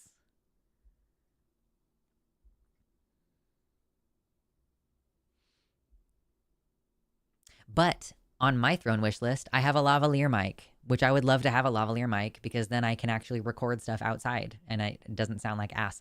I recorded some clips for my garden channel this week, and I'm probably just gonna like have to do a voiceover and talk about my garden in voiceover because the audio is just so fucking garbage.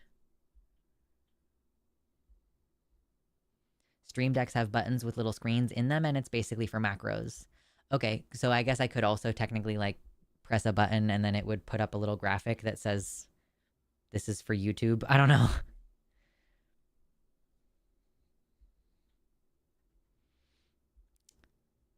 I'm like, I don't know how much utility it's going to add to my setup. You can essentially do any macro you want with it, launch programs, control OBS, lots of editing software, have Stream Deck plugins for more shortcuts, etc. Cool. There's a possibility that might be in my future. I don't think it's going to really change anything about what I do now.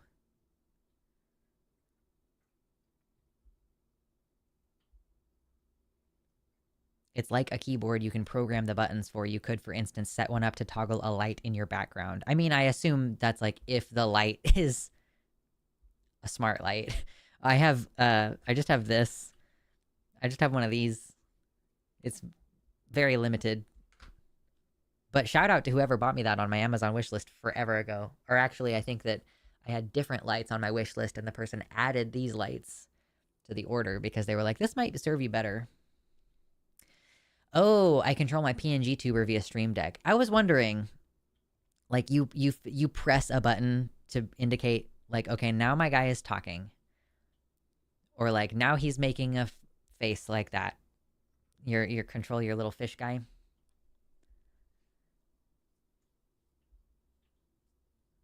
That's fun. Oh man, the episodes about Andor have started to come out now. Our podcast episodes about Andor, which is a lot of fun. I still, you know what's funny? I watched the 4 episodes from last time, like immediately after the show, but I still haven't watched the final 2 episodes of the first season. I just haven't made time for it. And I still have a week before we record, so I can watch 2 episodes in that time. The talking is voice controlled, the poses are button controlled. Fun! That's neat. It's true. Subscribe to Gayfesh, the channel where Moss has a podcast.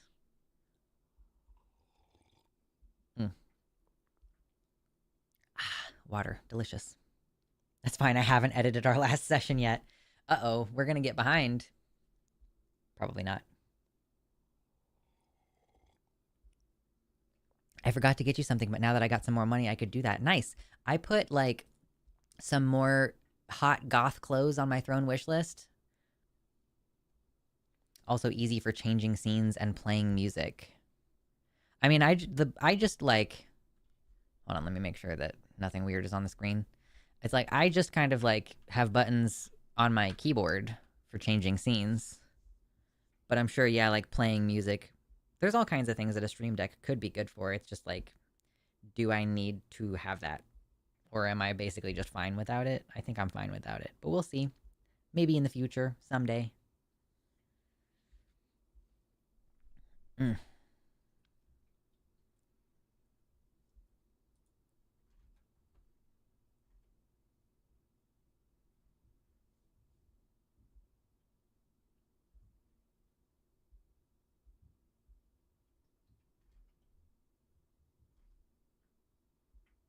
Where is that wish list on? Discord? It should be in the description of the YouTube video.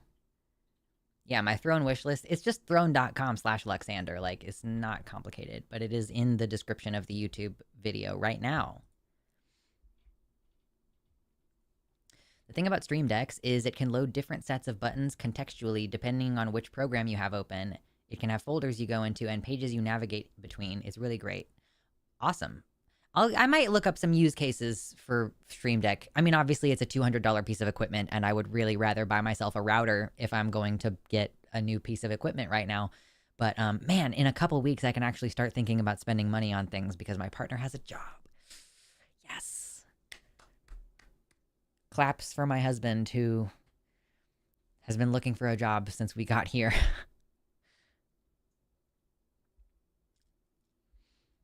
Ooh, well... I guess it's fine to share this at the end of this stream because I'm kind of winding down. But, like, I just bought this giant fucking thing of yarn. And I'm going to make my partner a cowl or something. It's going to be so soft. I'm, like, digging my fingers in here because it's softest in the middle. Amazing. Anything you can do with a Stream Deck, you can also do with keybinds. So it's mainly useful if you struggle to remember keybinds. That's fair. My current keyboard does not have any macro keys. In a box says, listen, I don't endorse Stream Decks. I'm sorry for maybe giving the impression that I do. No, it's fine. You're fine.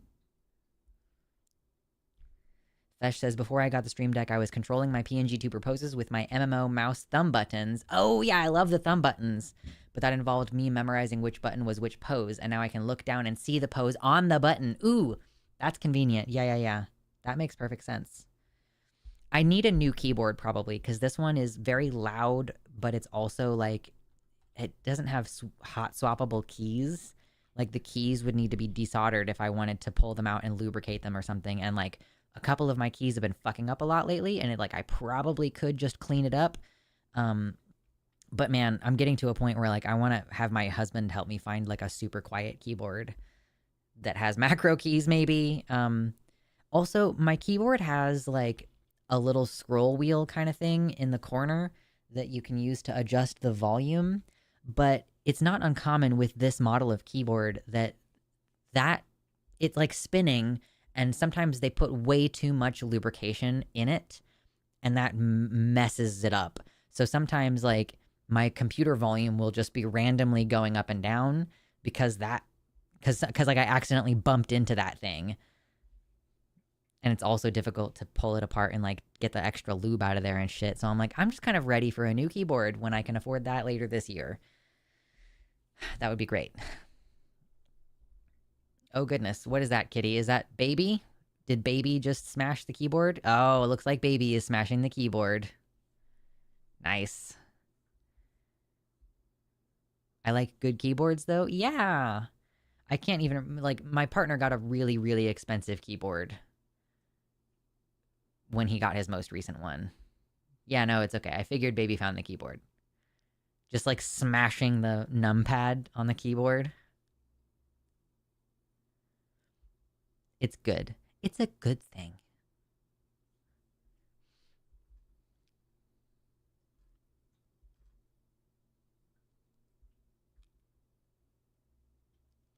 Amazon sells silent shrimp key switches that I love for how quiet they are.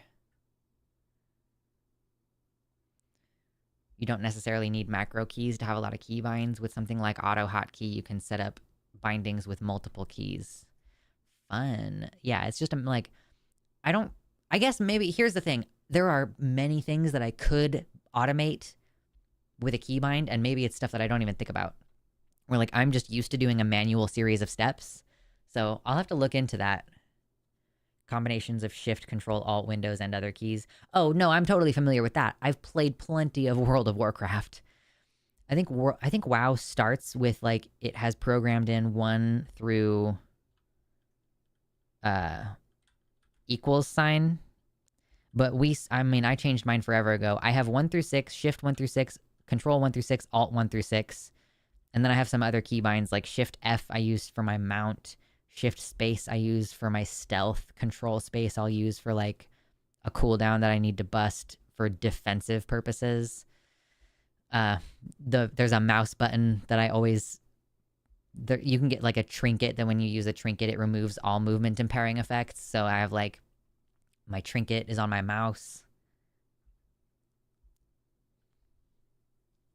So I'm familiar with key bindings in general. I just feel like I don't have enough things that I need to automate to use a lot more key bindings.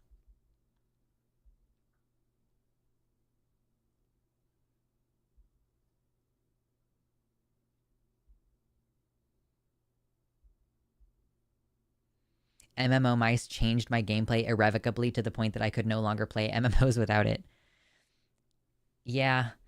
And like my partner did something kind of like, he put like some of his, like I said, Shift 1 through 6, Control 1 through 6, Alt 1 through 6. He put like Alt and Shift and Control on his mouse so that he could press a button on the side of the mouse and then press the key. That's a great idea. I have a pretty simple mouse right now, and I haven't needed a new mouse in a while. I'll probably need to get a new one of those eventually too, but...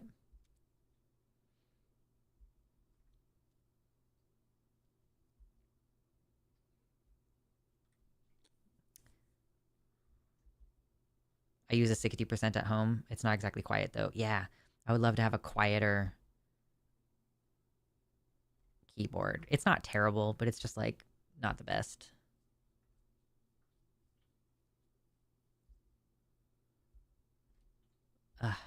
Well, everybody, it's been a good show, and I'm going to save some of the positive stuff that is, like, I've done some cool stuff this week since I saw you on Wednesday, but I'm going to save it. We'll talk about like fun hobby stuff and everything on Wednesday. So that's the plan. I will stream at 2 p.m. on Wednesday. I don't play MMOs, so MMO mice just intimidate me. Equipment for serious gamers is very serious stuff. It's scary. All right, but yeah, I will see you all on Wednesday. Have a good rest of your day. And then on Sunday, I will stream at the normal time, which is 11 a.m., instead of me forgetting what day it is and what time zone I'm in and me deciding like, oh, I guess I'm just going to default to... We will see you all next time. Be good. All right? Or at least don't have a lot of evidence pointing to your